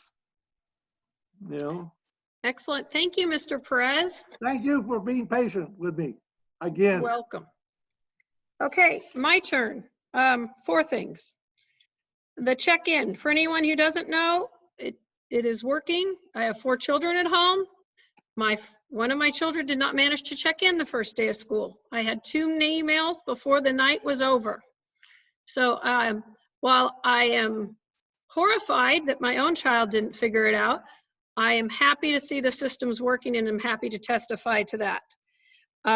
The questions, when they check in, some have questions, and I believe that's an excellent way. They're building relationships, still giving the feeling of caring for their students, and it also leads to fun conversations in our household and in their world. They've had such a broad social place, and they're narrowed so far that those are a really positive experience, and I thank the teachers who are doing those things. I think our children are still learning. They're learning to advocate for themselves. When my child thought she was graded unfairly, she had to write a response in an email, send it in a respectful manner, and the teacher was very accepting. I appreciate the grace that is being given both to our teaching staff from family, parents, and community, and the grace that is given from our teachers to our students to allow them to share their experiences and adjust their expectations. So I can't stress that's an important factor and is making my children feel connected to school, and I appreciate that from all sides. My third point, my children miss their teachers horribly. They miss seeing them, they missed hearing them. Any teacher, if you can make a Zoom thing they can get to, they can look at a different time. I understand the variance of being able, like you can't make the Zoom meeting because you have to do certain things, but even recording and just reaching students, getting reached with any kind of face and voice of their teachers is so valuable, even at the older ages, and I can only imagine at the younger. And I wanted to say, I think we're doing an excellent job. This was an enormous report that we've been through exhaustively, and I am ready to move on to board member and superintendent reports. Ms. Singh Allen, do you have anything? There was a CSBA regional meeting since our last board meeting, just a general check-in with other school districts from our area. We're sort of all on the same page, having that shared journey, shared concerns. So no real specific outcomes other than we check in every 2 weeks as well. See you tomorrow. Mr. Perez. Did you do any committee work, Mr. Perez? No, thank you. Mr. Madison. None to report. Thank you. Dr. Martinez O'Leary. Nothing to report. Ms. Chairs Espinoza. Is that a no? Okay. Place part of the work, no official reports. Okay, thank you. Mr. Forcina. No committee report. Thank you. I just wanted to say that I have been on calls advocating for our school and our funding with both the Office of McCarty and PAN in the last, since the last board meeting. And they continue to schedule those, and I'll continue to represent. And I appreciate the information I'm provided by staff to be able to do that in the most effective manner. Other items from the floor? Yes, I do. Mr. Forcina, we'll start with you then. Thank you. I need to say that I'm a bit frustrated and really don't know whether or not there's a way to deal with my frustration because it deals with a lack of respect and willingness to adhere to decisions that are made. We are a board of 7 trustees. Each of the 7 of us have agreed to the governance handbook, and yet one consistently refuses to adhere to the handbook. Agenda questions answered before a meeting are consistently ignored. The area of individual board members' requests for action is consistently ignored. Individual board member requests for information is consistently ignored by the same board member. And individual board member comments at meetings during board business are consistently by the same board member. And I'm going to ask you, as the president, for guidance with respect to how we can address board members' refusal to adhere to the governance handbook and to deal with their lack of respect for staff and fellow board members. I'm really tired of the behavior. Mr. Fortuna, I understand your concerns. I will happily reach out with a new copy of the board handbook and have a conversation. Thank you very much. Next, Ms. Charis Espinoza. Any other items? Yeah, my space bar stopped working on mute. Just very briefly, I just want to take the opportunity again to say thank you, first and foremost, to our students, our troopers who have been so great at adapting and really making the most of the opportunities that they do have, and just being so patient with this entire situation. I want to thank parents who, along with all of us, are learning how to support their students, and many of us be employees at the same time. And I want to thank each and every one of our employees, many of whom, for example, might be teaching a class, contacting students, and helping their own children, participate in their own schooling at the same time. There's just so much that's being asked of us, really an extraordinary amount. But I'm so pleased that so many folks are rising to the challenge and continuing to look at how we can continue to do better and make sure that we serve all our students. So thanks very much. Thank you. I think you have full agreement. Dr. Martinez O'Leary. I'd just like to echo the same comments, thanking everybody for the staff and the tremendous amount of work that's going into moving things forward for our school district. I know it's not easy at times, but I definitely appreciate all the work that's gone into it. And with Mr. Fortuna's earlier comment, maybe at some point we can revisit some of that information too at an upcoming workshop in the future regarding the board handbook again. Thank you. I take that as a note here. Thank you. Mr. Madison. I just want to echo that as well with the governance handbook board members. I think we really need to pay attention to that. It'll make our board meetings a lot more fluid and a lot more meaningful. And again, also appreciation to the staff, as I mentioned before. I think we've done an overall marvelous job. As a big district, trust me, it takes a lot of effort to keep a big train on its track, to keep going. The distance learning has not been easy for any district in California. But I think we've done an overall good job. And I see we're going to improve week by week until we get back together in the classroom. And even that is going to take a huge amount of preparations that I know our staff is looking at as well. Thank you. Thank you. Mr. Perez. Okay, can you hear me? Yes. Okay, I would like those items in our minutes issues that Mr. Fortuna mentioned. Yes. And also I like to have those governance issues go by the California School Board Association to get their input regarding that, if a board member is entitled to ask questions, period. And so I researched that issue. Mr. Perez? Yes. I have heard you, and we will bring it up in a future board meeting. Yes. Yes, and okay, like I said, I researched those issues that you mentioned, trying to silence me for not asking questions, and I always wonder what's your motive for not letting me ask these questions publicly when my whole purpose is making sure to keep you people accountable for these issues to discuss, but you do not want to discuss these issues in public. Okay, Mr. Why Perez, is that so? for future reference, Yes. you people is an offensive term. Excuse me, you board members. Miss Singh Allen? Thank you for the clarification on you people. I find that extremely disrespectful because we all sacrifice a lot of time to serve the best interest of our students. Right. We are all champions. Mr. Perez, you've had your turn. I'm speaking and I didn't interrupt you, Mr. Perez, so I have the floor. Thank you.